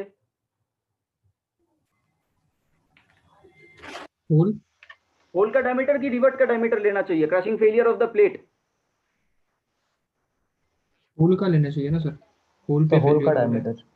नहीं, होल का डायमीटर नहीं लेना है, ठीक है। होल का डायमीटर नहीं लेना है, दिस इज रॉन्ग। क्यों? देखो, होल का डायमीटर प्लेट रिवेट, होल का डायमीटर अगर ऐसा है तो रिवेट का डायमीटर कुछ ऐसा है मान लो, ठीक है। तो फोर्स जो लग रहा होगा वो फोर्स कौन से पोर्शन में लग रहा होगा, जितना पार्ट में रिवेट है उतने ही पोर्शन में तो फोर्स लग रहा होगा ना, बाकी पोर्शन तो होलो है, यहाँ पे तो कोई प्रेशर है ही नहीं, कॉन्टेक्ट प्रेशर तो कुछ यहाँ पे जनरेट ही नहीं हुआ होगा। जितना भी कॉन्टेक्ट जनरेट हुआ होगा वो रिवेट इस होल के पेरीफेरी पे अप्लाई कर रहा होगा, राइट। तो जितने पार्ट में रिवेट कॉन्टेक्ट में है उतना ही पार्ट प्रेशर अप्लाइड किया हुआ रहेगा, ठीक है। तो उतने ही पार्ट का हमें डायमीटर लेना पड़ेगा, बाकी जगह तो होलो है, यहाँ पे तो कोई प्रेशर है ही नहीं, ठीक है। तो रेजिस्टिंग एरिया कितना बचा है, इतना ही पार्ट तो मिनिमम एरिया हुआ ना, ये वाला पार्ट मिनिमम एरिया थोड़े ना हुआ, कितने जगह पे फोर्स लग रहा है, यहाँ पे फोर्स लग रहा है, ये वाले पार्ट में तो कोई फोर्सेस है ही नहीं, ठीक है। तो ये मिनिमम एरिया कितना है, इस रिवेट जितने पार्ट में है उतने ही पार्ट में ये कॉन्टेक्ट प्रेशर लग रहा होगा और कॉन्टेक्ट फोर्स भी लग रहा होगा। तो we have to take the diameter of the rivet, ठीक है। Diameter of the rivet multiplied with thickness, और क्या है, crushing failure of the plate कितना दिया हुआ है, सिग्मा सी।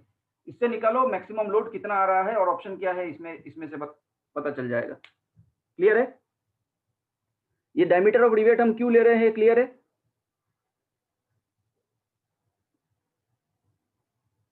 Yes sir. हाँ, अब बताओ इसमें से कितना आ रहा है और ऑप्शन कौन सा है? 10 मल्टीप्लाइड विथ थिकनेस 5, ठीक है, 22500 किलो न्यूटन में ऑप्शन क्या दिया है, 22.5, 22.5 इज द आंसर।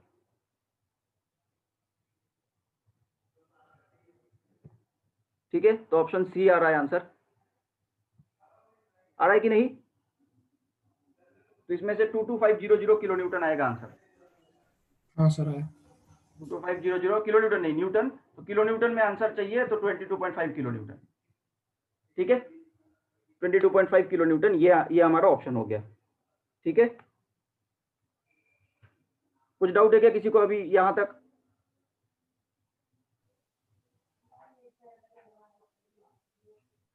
हाँ आकाश, कुछ डाउट है क्या? No sir. ओके, तो नेक्स्ट क्वेश्चन क्या पूछ रहा है, नेक्स्ट पूछ रहा है टियरिंग फेलियर को अवॉइड अगर करना है तो मैक्सिमम परमिसिबल लोड कितना है, ठीक है। टेंशन फेलियर को अवॉइड करना है तो मैक्सिमम परमिसिबल लोड कितना है वो निकालना है, ठीक है।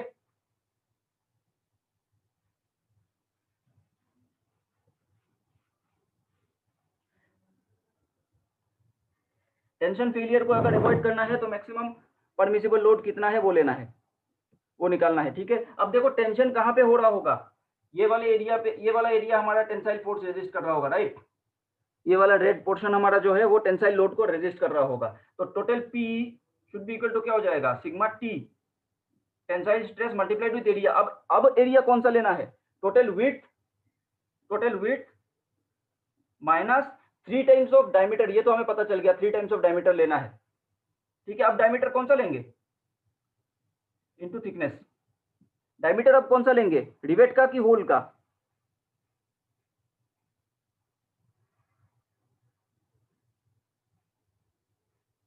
अभी डायमीटर कौन सा वाला लेंगे, रिवेट का कि होल का? अभी होल का आएगा ना सर, हाँ अभी होल का लेना चाहिए, अभी होल का लेना प्लेट पड़ेगा, का है ना।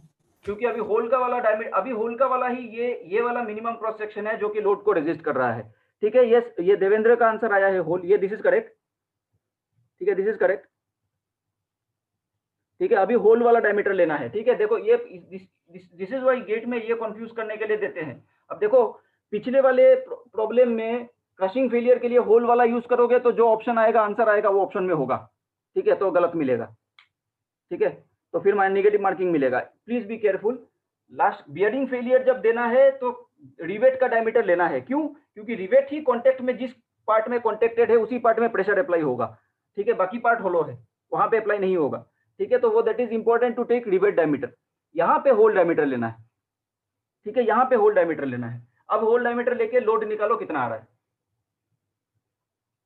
ठीक है। अब होल डायमीटर लेके लोड निकालो कितना आ रहा है, सिग्मा पी कितना है 200, डब्ल्यू कितना दिया है, W 200 minus 3 times of D hole 33 और थिकनेस कितना है 5 mm, ठीक है। इसमें से लोड निकाल लो कितना आ रहा है,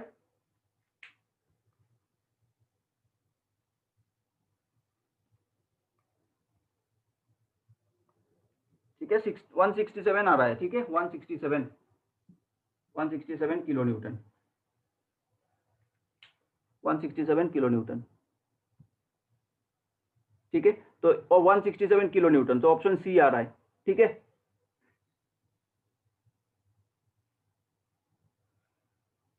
आ रहा है कि नहीं 167 किलो न्यूटन, प्लीज चेक। हाँ 167 किलोमीटर आ रहा है सर। तो ये ऑप्शन सी है, ठीक है। क्लियर है, कुछ डाउट है क्या किसी को इसमें?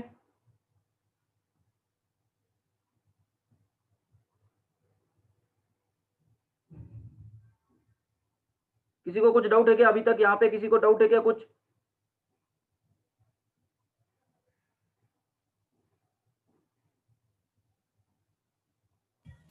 सर वो P/3 हमने जो निकाला था वो डायरेक्टली हम शेयर लोड के इसके साथ इक्वेट कैसे करते हैं? नहीं, शेयर लोड के साथ इक्वेट नहीं कर रहे हैं, नहीं, क्रशिंग लोड के साथ। ओके, क्रशिंग लोड के साथ हम इक्वेट नहीं कर रहे हैं। देखो क्या हो जा रहा होगा, ईच रिवेट P/3 लोड ले रहा होगा, ये तुमको क्लियर है कि नहीं? हाँ सर, हाँ, क्लियर है। ये आइडेंटिकल रिवेट्स हैं सारे, ये आइडेंटिकल रिवेट्स हैं, तो क्या करेगा, इक्वल अमाउंट ऑफ लोड्स ये लोग कैरी करेंगे। तो फिर फ्री बॉडी डायग्राम से हम निकाल रहे हैं, तो each amount of each rivet क्या करेगा, load divided by the number of rivets will be the load taken by each rivet. अभी देखो कोई एक पर्टिकुलर रिवेट को अगर हम कंसीडर करते हैं, कोई भी एक पर्टिकुलर रिवेट, मान लो इसको हम कंसीडर करते हैं, जैसे मान लो इसको, ये इस रिवेट को कंसीडर कर लेते हैं, ठीक है, सारे रिवेट सेम सिचुएशन में। अब ये रिवेट है, तो ये रिवेट पे क्या लग रहा होगा, ये रिवेट इस होल पे कांटेक्ट प्रेशर इस तरीके से जनरेट करेगा ना, और यही कांटेक्ट प्रेशर इस रिवेट पे जनरेट होगा, न्यूटन थर्ड लॉ से यही कांटेक्ट प्रेशर इस रिवेट पे जनरेट होगा। अब इस रिवेट पे जनरेट हो गया अगर, तो रिवेट तो इस तरीके से है आउट ऑफ द प्लेन, ठीक है ना। तो ये वाला क्या है, रिवेट को शेयरिंग करने की कोशिश कर रहा है, यही वाला कांटेक्ट प्रेशर, इस कांटेक्ट प्रेशर की वजह से जो नेट फोर्स आ रहा होगा वो इस रिवेट को शेयरिंग करने की कोशिश कर रहा है, ठीक है ना। अब यही कांटेक्ट प्रेशर इस होल के पेरिफेरी में जब एक्ट होगा तो इस होल को क्या करने की कोशिश करेगा, क्रश करने की कोशिश करेगा, राइट। तो नेट फोर्स कितना है, इस कांटेक्ट प्रेशर की वजह से नेट फोर्स कितना है, ये जितना फोर्स ये रिवेट रेजिस्ट कर रहा होगा इस केस में उतना ही होगा। तो ये कांटेक्ट प्रेशर प्लेट को क्या करने की कोशिश कर रहा है, क्रश करने की कोशिश कर रहा है, लेकिन रिवेट को क्या कर रहा है, रिवेट को शेयर करने की कोशिश कर रहा है। समझ में आया कि नहीं? हाँ सर, समझा। हाँ, डाउट क्लियर है, कुछ और डाउट है क्या किसी को?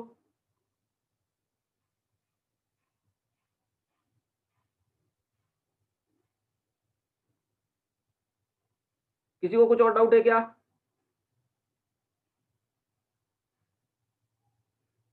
No sir. अगर क्लियर है तो नेक्स्ट टॉपिक में हम स्टार्ट करते हैं, ठीक है। ये रिवेटेड जॉइंट्स तुम लोग और प्रॉब्लम ट्राई करो, इनकेस अगर सॉल्व नहीं हुआ तो मेरे को टेक्स्ट करना। ओके, तो हम लोग next topic welded joint start करेंगे।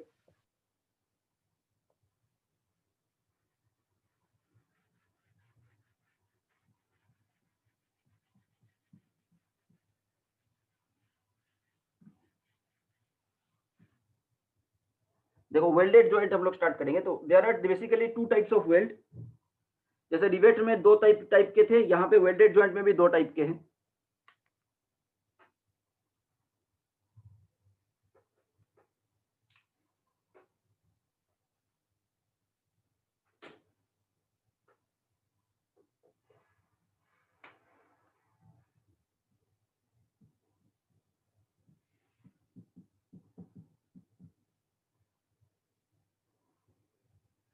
ठीक है, तो एक काम करते हैं, यहाँ पे टाइम खत्म हो रहा है।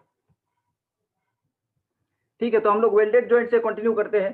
तो लेट्स से हम लोग के पास वेल्डेड जॉइंट्स कितने टाइप के हैं पहले वो देखते हैं। There are two types. तो पहला वाला है बट जॉइंट,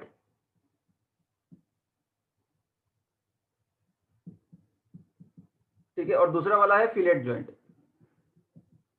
ठीक है ना, फिलेट वेल्ड और बट वेल्ड। तो इन दोनों में डिफरेंसेस क्या है वो हम समझते हैं पहले। अगर बट जॉइंट है तो बट जॉइंट पहले की तरह क्या हो जाएगा, एंड टू एंड जॉइंट रहेगा। जैसे कि ये एक एंड हो गया और एक ये एंड हो, जनरली ये थोड़ा सा ऐसा रहता है, टेपर्ड एंड टू एंड रहता है। तो जनरली ये एंड ऐसा हो जाएगा और ये एंड ऐसा हो जाएगा। ठीक है, जनरली ये वाला प्लेट हो गया, ये वाला प्लेट हो गया, और यहाँ पे वेल्डिंग कुछ इस तरीके का रहता है। ठीक है, यहाँ पे वेल्डिंग कुछ इस तरीके का रहता है। ठीक है, so this is what we call as a butt weld. ठीक है, this is what we call as a butt weld. तो इसको हम लोग एनालिसिस के लिए हम लोग ऐसा ट्रायंगुलर ले लेंगे। एनालिसिस के लिए हम लोग ऐसा ट्रायंगुलर ले लेंगे। ठीक है, ऐसा एनालिसिस के लिए ट्रायंगुलर। ये ट्रायंगुलर क्यों ले रहे हैं, एक्चुअली में ये एक्स्ट्रा जो मटेरियल है, ये वाला पार्ट एक्स्ट्रा मटेरियल दिया जाता है। ठीक है, सो दैट वेल्ड का कुछ फ्लॉज अगर है, मान लो वेल्ड में यहाँ पे सरफेस में कुछ होल्स है या कुछ है, इसको हटाने के लिए ये एक्स्ट्रा वेल्ड दिया जाता है। पहले ये एक्स्ट्रा वेल्ड दिया जाएगा, ठीक है, वेल्डिंग के टाइम पे। बाद में इसको ग्राइंडिंग या मशीनिंग करके फ्लैट किया जाता है। ठीक है, बाद में मशीनिंग या ग्राइंडिंग करके फ्लैट किया जाता है, so that this become this. तो अगर इसमें अगर हम लोग कोई लोड एनालिसिस करना है तो क्रॉस सेक्शन हम लोग मिनिमम लेके करेंगे, जो कि ये ट्रायंगुलर होगा। ट्रायंगुलर लेके हम सॉल्व करेंगे। ठीक है, तो ये हो गया बट जॉइंट। बट जॉइंट इस तरीके डिफरेंट टाइप्स हो सकते हैं, जैसे इस तरीके का हो सकता है, या फिर कुछ यू शेप का भी हो सकता है कभी कभार, ऐसे यू शेप का भी हो सकता है बट वेल्ड। ठीक है, डबल वी भी हो सकता है, जैसे यहाँ पे ऐसा है, ऐसा है, ऐसे डबल वी भी हो सकता है बट वेल्ड, इस तरीके का, इस तरीके का। ठीक है, ये वेल्ड शेप हो सकता है। तो ऐसे बहुत सारे शेप्स हैं। तो हम लोग एनालिसिस के लिए सिर्फ यही लेके करेंगे। ठीक है, फर्दर अगर रीडिंग करना है तो ये जुविनाल या भंडारी किसी बुक में चेक कर सकते हो, क्या टाइप ऑफ वेल्ड्स कितने हैं। ठीक है, टाइप ऑफ वेल्ड्स कितने हैं वो फर्दर अगर रीडिंग करना चाहते हो तो भंडारी या किसी बुक में चेक कर लेना। ठीक है, गेट पॉइंट ऑफ व्यू में थियरी इंपॉर्टेंट नहीं है फिलहाल। ठीक है, तो फिलेट वेल्ड क्या है वो देखते हैं। फिलेट वेल्ड में अभी फिर से दो तरीके का होता है। फिलेट वेल्ड में अगेन दो तरीके का है फिलेट वेल्ड में। ठीक है, फिलेट वेल्ड में फिर से तो पैरेलल फिलेट वेल्ड, ठीक है, पैरेलल फिलेट वेल्ड, और दूसरा वाला क्या है, ट्रांसवर्स फिलेट वेल्ड। ठीक है, तो हम लोग कैसे क्लासिफाई कर रहे हैं, पैरेलल फिलेट वेल्ड है या ट्रांसवर्स फिलेट वेल्ड है, वो कैसे क्लासिफाई कर रहे हैं वो इस तरीके से है। देखो लेट्स से ये हमारा प्लेट है,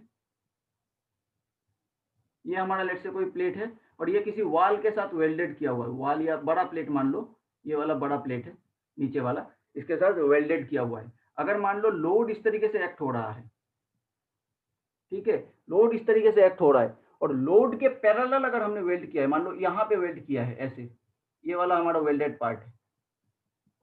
ठीक है, ये वाला वेल्डेड पार्ट है, इधर भी वेल्डेड पार्ट है। तो ये ऐसा जो लोड है, तो ये लोडिंग का डायरेक्शन और वेल्डिंग का डायरेक्शन ये अगर सेम हुआ तो इसको हम बोलेंगे पैरेलल फिलेट वेल्ड। ठीक है ना, इसको हम बोलेंगे पैरेलल फिलेट वेल्ड। ठीक है, लोडिंग का डायरेक्शन और वेल्डिंग का डायरेक्शन दोनों सेम है, तो इसको हम बोलेंगे पैरेलल फिलेट वेल्ड। ठीक है, अब अगर मान लो लोडिंग का डायरेक्शन ऐसा है और वेल्डिंग का डायरेक्शन इसके परपेंडिकुलर है, जैसे कि मान लो इस तरीके का है,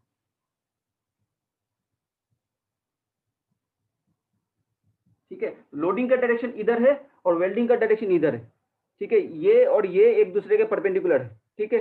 तो लोडिंग का डायरेक्शन और वेल्डिंग का डायरेक्शन अगर परपेंडिकुलर है तो उसको हम बोलेंगे क्या, ट्रांसवर्स, उसको हम बोलेंगे ट्रांसवर्स, ठीक है। उसको हम बोलेंगे ट्रांसवर्स फिलेट वेल्ड, ठीक है। तो ये तीन ही टाइप के वेल्डिंग प्रोसेसेस हैं जो हम लोग देखेंगे और एनालिसिस करेंगे डिजाइन के लिए, ठीक है। तो पहला वाला हम लोग ट्राई करते हैं, strength analysis of but joint.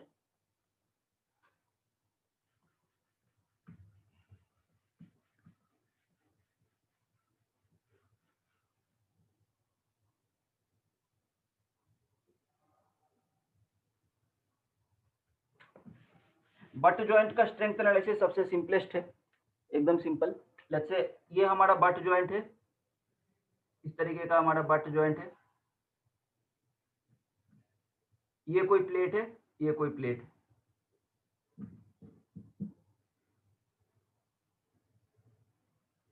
ठीक है। ये सिमेट्रिकल है basically with respect to this vertical axis, ये सिमेट्रिकल है, ठीक है। ये वेल्ड सिमेट्रिकल, तो ये वेल्डिंग हो गया हमारा वेल्डिंग पार्ट, ठीक है। ये वेल्ड पार्ट हो गया हमारा, ये ग्रीन वाला, ये ग्रीन वाला वेल्ड पार्ट हो गया। अब मान लो इसमें हम लोग अगर कुछ लोड लगा रहे हैं पी, लेट से इसमें हम लोग लोड लगा रहे हैं पी, तो ये हमारा प्लेट का टॉप व्यू अगर देखेंगे तो कैसा होगा, प्लेट का टॉप व्यू इस तरीके का होगा,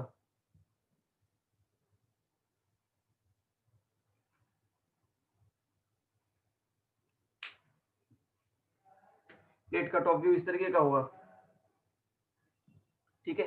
तो ये हो गया हमारा लोड, ये हो गया हमारा लोड। तो लेट्स से ये वाला डिस्टेंस कितना है, लेट्स से एल ले लेते हैं, ये वाला लेट्स से एल ले लेते हैं, ठीक है। तो अगर हम लोग लोडिंग लगा रहे हैं और वेल्ड को फेलियर होना है, तो वेल्ड का कौन सा क्रॉस सेक्शन इस लोड को रेजिस्ट कर रहा होगा, ये वाला लेंथ, ये वाला length multiplied with the thickness of the plate, multiplied with the thickness of the plate, ठीक है ना। Length multiplied with the thickness of the plate, ये वाला एरिया हमारा इस लोड को रेजिस्ट कर रहा होगा, ठीक है। तो total strength of the butt weld हम कैसे निकालेंगे, टेंसाइल स्ट्रेंथ, ठीक है। Tensile strength, tensile strength multiplied with क्या हो जाएगा, length into thickness, this should be equals to the applied load, okay, simple. So this is our basic equation. Okay, this is our basic equation. Okay, butt weld analysis के लिए ये equation है हमारा, fine. Next देखते हैं fillet weld के लिए क्या है, फिलेट वेल्ड के लिए देखते हैं ट्रांसवर्स फिलेट वेल्ड, और इसके लिए देखते हैं क्या है।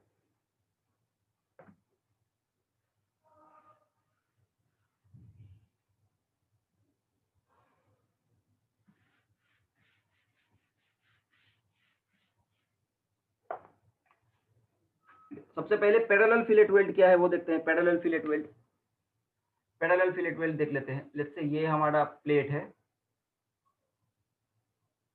ठीक है, this is attach to a larger plate, okay. ये हमारा पी है,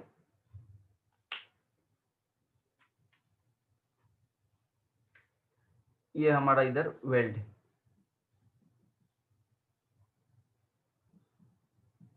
ठीक है। तो अब ये जो वेल्ड है ये ऊपर से हम लोग देख रहे हैं, साइड से अगर हम देखेंगे तो ये पैरेलल फिलेट वेल्ड कैसे दिखेगा, साइड से ये वेल्ड का शेप जो है, साइड से देखेंगे तो ये शेप इस तरीके का दिखता है,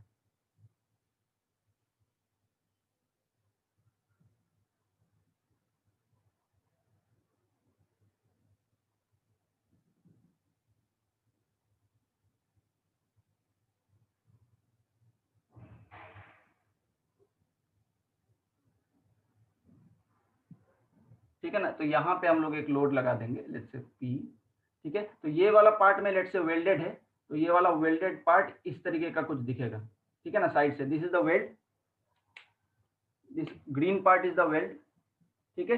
इस ग्रीन पार्ट ये एक ट्रायंगुलर तरीके का दिखेगा, ठीक है। ये जनरली कुछ इस तरीके का रहता है कॉन्वेक्स शेप का, तो वो हम मटेरियल थोड़ा रिमूव कर देते हैं, ठीक है, मशीनिंग करके। तो ये एनालिसिस के लिए हम लोग इसको ट्रायंगुलर शेप में ही लेते हैं, ठीक है, एनालिसिस के लिए। ठीक है, सो एज टू बी है समवट सेफर साइड, क्योंकि ये वाला पार्ट तो हम लोग रिमूव कर देंगे चिपिंग करके, टोंग यूज करके। ठीक है, तो एनालिसिस के लिए हम इसको ट्रायंगुलर पार्ट ले लेंगे। तो ये वाला जो लेंथ है ट्रायंगल का, इसको कहा जाता है लेग लेंथ। ठीक है, इसको कहा जाता है लेग। ये दोनों बराबर रहते हैं। ठीक है, ये दोनों बराबर रहेंगे, इसको हम लेट्स से एच से डिनोट कर देते हैं। This is what we call as the leg length, leg. ठीक है, this is what we call as the leg. और जो मिनिमम यहां से अगर हम लोग इसके ऊपर लाइन ड्रॉ करते हैं परपेंडिकुलर लेट से इस तरीके का, ठीक है, और ये जो मिनिमम लाइन है, ठीक है ना, मिनिमम लाइन को हम लोग कह देते हैं थ्रोट। ठीक है ना, इसको हम कहते हैं थ्रोट।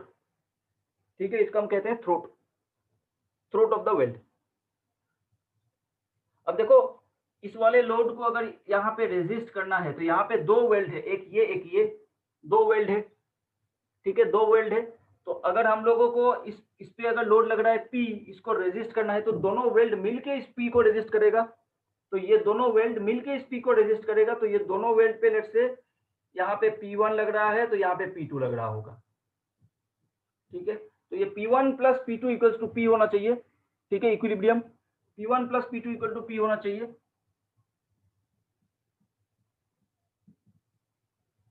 ठीक है, तो P1 plus P2 equals to P है। ठीक, अभी देखो, अभी हम लोग क्या एज्यूम करेंगे कि इनकेस ये वेल्ड का लेंथ सेम है, वेल्ड लेंथ इज सेम, ये हम लोग एज्यूम करके एनालिसिस करेंगे। Weld length is same. ठीक है, अगर वेल्ड लेंथ सेम है, सेम वेल्ड लेंथ है, तो क्या हो जाएगा, ये लोड क्या हो रहा है, सेंटर से पास हो रहा है, सेंटर ऑफ ग्रेविटी से इस तरीके से। ठीक है ना, सेंटर से पास हो रहा है, ये सेंटर ऑफ ग्रेविटी से ये लोड पास हो रहा है और वेल्ड लेंथ सेम है। इन दैट केस क्या हो जाएगा, ये P1 और P2 बराबर होगा। ठीक है, ये P1 और P2 बराबर होगा। ठीक है, P1 is equal to P2। ठीक है, दिस इज इक्वल टू क्या हो जाना चाहिए, P/2 होना चाहिए। तो ईच वेल्ड कितना लेगा, P/2 अमाउंट ऑफ लोड ले लेगा। ठीक, each weld P/2 amount of load ले लेगा। ठीक है,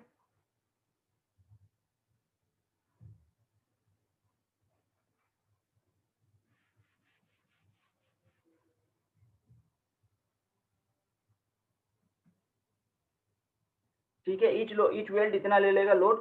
अब क्या करेंगे, अब देखो, ये जो लोड है, ये जो वेल्ड मटेरियल है, लेट्स से ये वेल्डिंग का ये क्रॉस सेक्शन इस तरीके का है।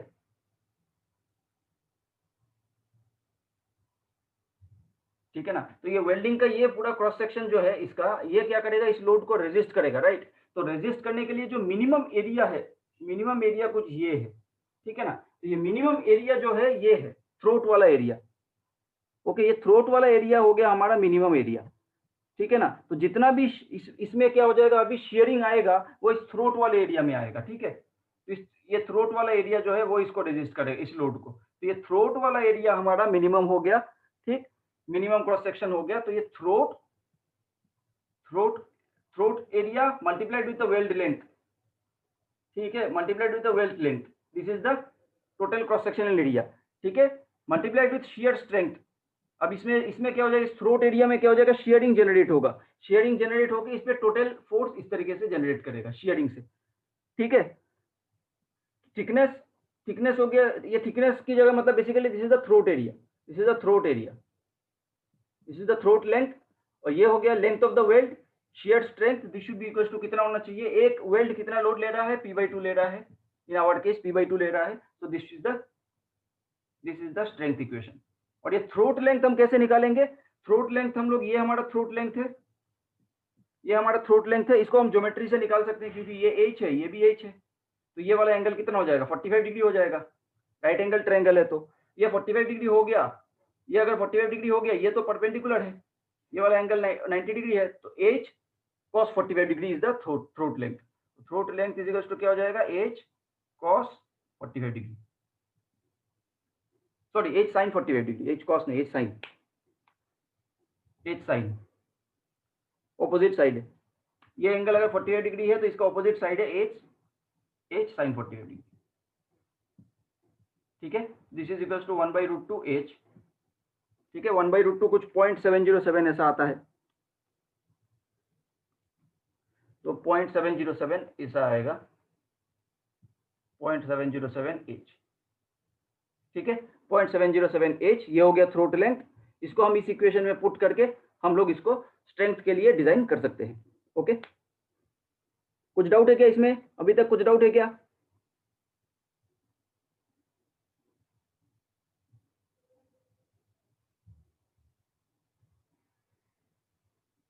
किसी को कुछ डाउट है क्या? नहीं तो हम नेक्स्ट टॉपिक में आगे बढ़ते हैं।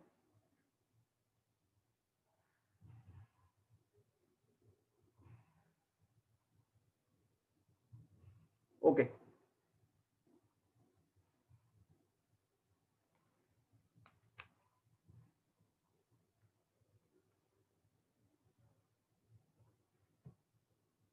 ओके,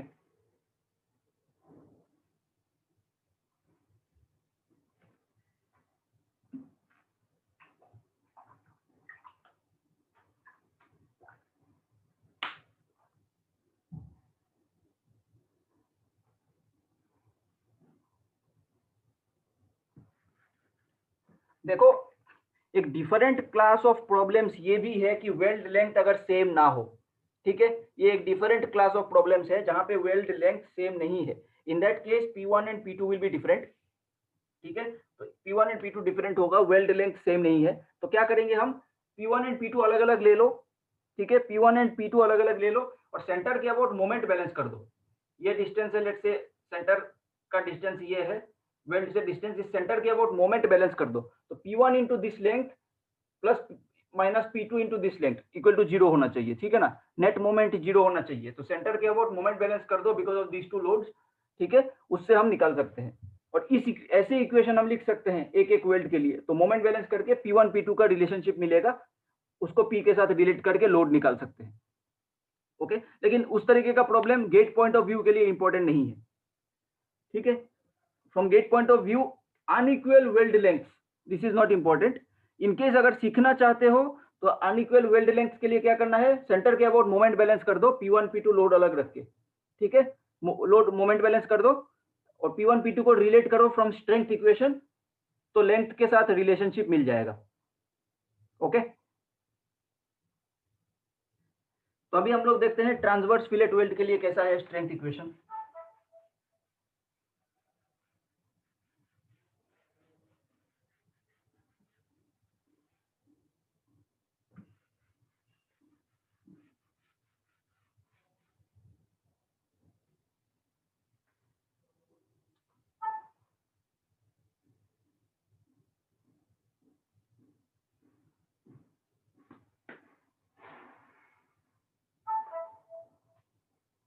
ठीक है, ट्रांसवर्स फिलेट वेल्ड के लिए देख लेते हैं कैसा है इक्वेशन ट्रांसवर्स फिलेट वेल्ड। तो ये हमारा प्लेट हो गया लेट से, और इसके ऊपर ऐसा हो गया, तो यहाँ पे क्या लिख सकते हैं, ये हमारा लेट से वेल्ड हो गया है, ये हमारा वेल्ड हो गया है लेट से, ये हमारा वेल्डिंग लोड मटेरियल हो गया है। अब इसको हमने लोडिंग ऐसा दे दिया, ठीक है, अब इसको वेल्डिंग ऐसा दे दिया। अब इसको इस साइड से अगर हम व्यू करते हैं इस साइड से, तो प्लेट कुछ इस तरीके का होगा, ठीक है, और वेल्ड मटेरियल इस तरीके का, ठीक है ना। तो अब क्या हो जाएगा, इसको अगर हम लोग इस तरीके से क्रॉस सेक्शन लेते हैं, तो ये देखो वेल्ड मटेरियल का क्रॉस सेक्शन इस तरीके का है, तो इसमें क्या हो जाएगा, एक शियरिंग इस तरीके से जनरेट होगा और एक नॉर्मल स्ट्रेस इस तरीके से जनरेट होगा, ठीक है, this is shearing and this is normal. अभी इसमें दोनों जनरेट होंगे, ठीक है ना, ट्रांसवर्स फिलेट वेल्ड में दोनों जनरेट होते हैं, ठीक है, शियर और नॉर्मल। अब ये दोनों मिलके जो रिजल्टेंट लोड होगा, that resultant load will be opposing this load P, ठीक है ना, इन दोनों का रिजल्टेंट, इनका एक कंपोनेंट PS होगा, एक कंपोनेंट PN होगा, ठीक है, ठीक है, तो इसको हम फर्दर डिराइवेशन नहीं करेंगे, जस्ट सिंपल एनालिसिस के लिए हम लोग देख लेंगे, ठीक है। लेट्स से ये हमारा वेल्डिंग का ये है, let's say this is our welding material, total load P के बराबर हो जाएगा,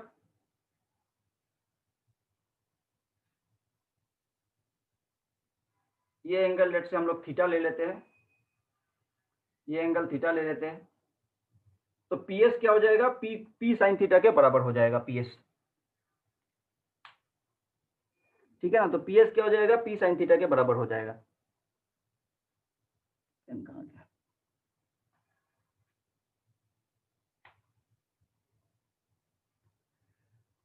ठीक है, तो टोटल हम लोग का जो अभी जो है ये जो थ्रोट एरिया है, ये वाला एरिया जो है, ये थ्रोट एरिया है, ये हम लोग मिनिमम लेके करेंगे तो उसमें शियर स्ट्रेसेस मैक्सिमम नहीं रहते हैं। क्यों, रीजन क्या है, अभी देखो इस एरिया में, इस पर्टिकुलर एरिया में मिनिमम क्रॉस सेक्शन जहां पे है वहां पे क्या होगा, शियरिंग लोड भी रहेगा, नॉर्मल लोड भी रहेगा, राइट। तो ये हमारे प्लेन ऑफ मैक्सिमम शियर नहीं होता है, ठीक है। हम लोग डिजाइन जब करते हैं हमें प्लेन ऑफ मैक्सिमम शियर चाहिए होता है, प्लेन ऑफ मैक्सिमम शियर, ठीक है।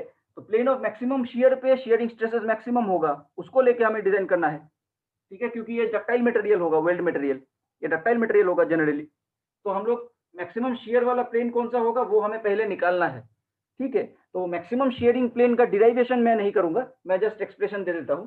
तो इसमें से जो थ्रोट लेंथ है, ये throat length let's say T prime area पे आ रहा है, ठीक है ना। एक पर्टिकुलर लेट्स से ये अगर वेल्ड लेंथ है हमारा, वेल्ड है हमारा, लेट्स से ये एच है, ये एच है, तो इंस्टेड ऑफ ये थ्रोट बीइंग एट 45 डिग्री, जैसे कि लास्ट में था 48 डिग्री की जगह हम लोग थीटा पे ले लेते हैं, कुछ थीटा पे है।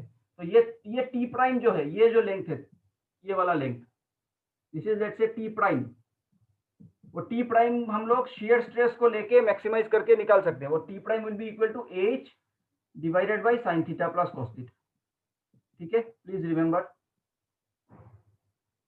ठीक है। So this is the expression, ये टी प्राइम का लेंथ हो जाएगा H divided by sine theta plus cos theta,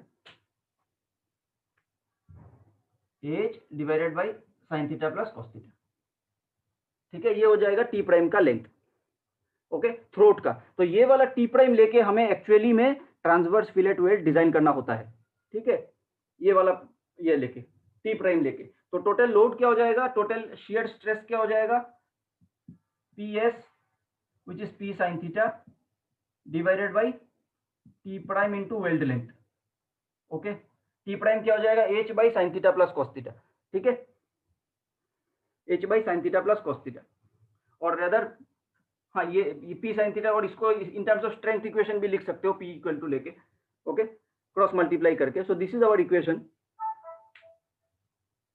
okay. तो जनरली देखा जाता है ये वाला स्ट्रेंथ का जो, इससे जो इक्वेशन आता है स्ट्रेंथ का, load, that load due to transverse fillet weld is almost 1.717 times due to parallel fillet weld, ये लोड आएगा, ठीक है ना। This is one of the equation, इसको मैक्सिमाइज करके चेक कर सकते हो, इसको maximize differentiate with respect to theta करके चेक कर सकते हो। ट्रांसवर्स फिलेट का जो लोड आएगा that will be 1.717 times parallel fillet weld, okay.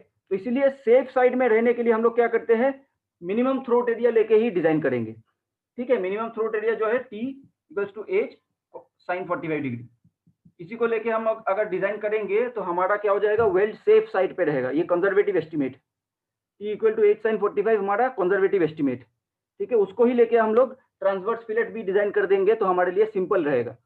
Otherwise exact analysis के लिए ये इक्वेशन यूज करना जरूरी है, एग्जैक्ट एनालिसिस के लिए ये इक्वेशन यूज करना जरूरी है, ठीक है, एग्जैक्ट एनालिसिस के लिए।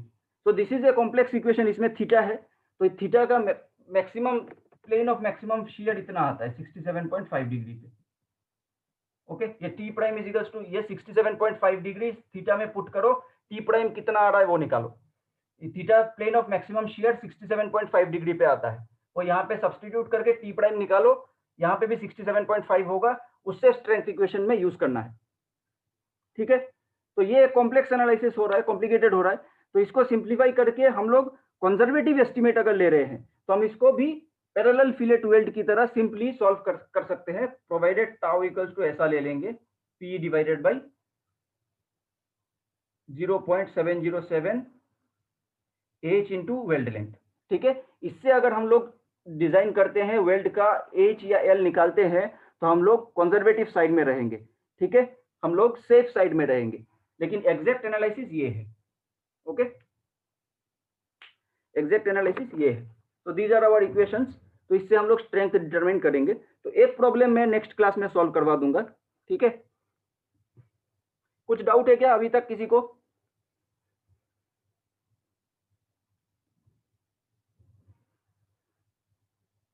किसी को कुछ डाउट है क्या?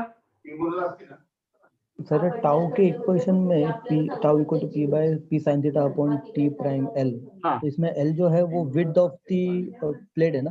नहीं नहीं नहीं, हाँ ये यहाँ पे विड्थ ऑफ द प्लेट है, इसके इसमें विड्थ ऑफ द प्लेट के बराबर है, ठीक है। मान लो मैंने पूरा वेल्ड नहीं किया, ये एक्चुअली वेल्ड लेंथ है, ठीक है ना, this L is the weld length. मान लो मैंने पूरा वेल्ड नहीं किया, मैंने इतना तक ही किया, तब क्या लेना पड़ेगा?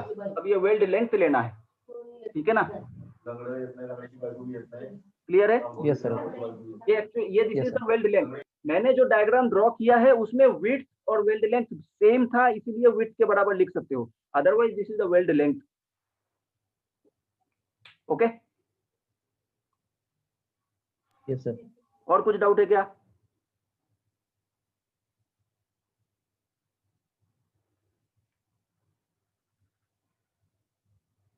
ओके, और कुछ डाउट नहीं है तो इस टॉपिक से हम लोग कल एक प्रॉब्लम सॉल्व करेंगे।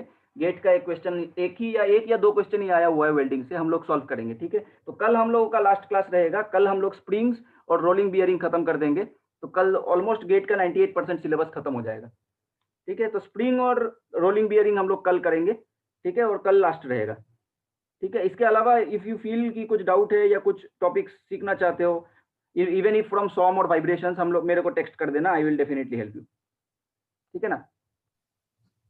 इनकेस अगर तुम लोगों को लगता है सॉम वाइब्रेशन के अलावा भी, लाइक मैंने टॉम लिया है, इंजीनियरिंग मैकेनिक्स, मशीन डिजाइन, ये तीन तो मैंने लिया ही है। So if you want to discuss या फिर एक वीडियो लेक्चर और चाहते हो तो मेरे को इन्फॉर्म कर देना, मैं ले लूंगा। ओके।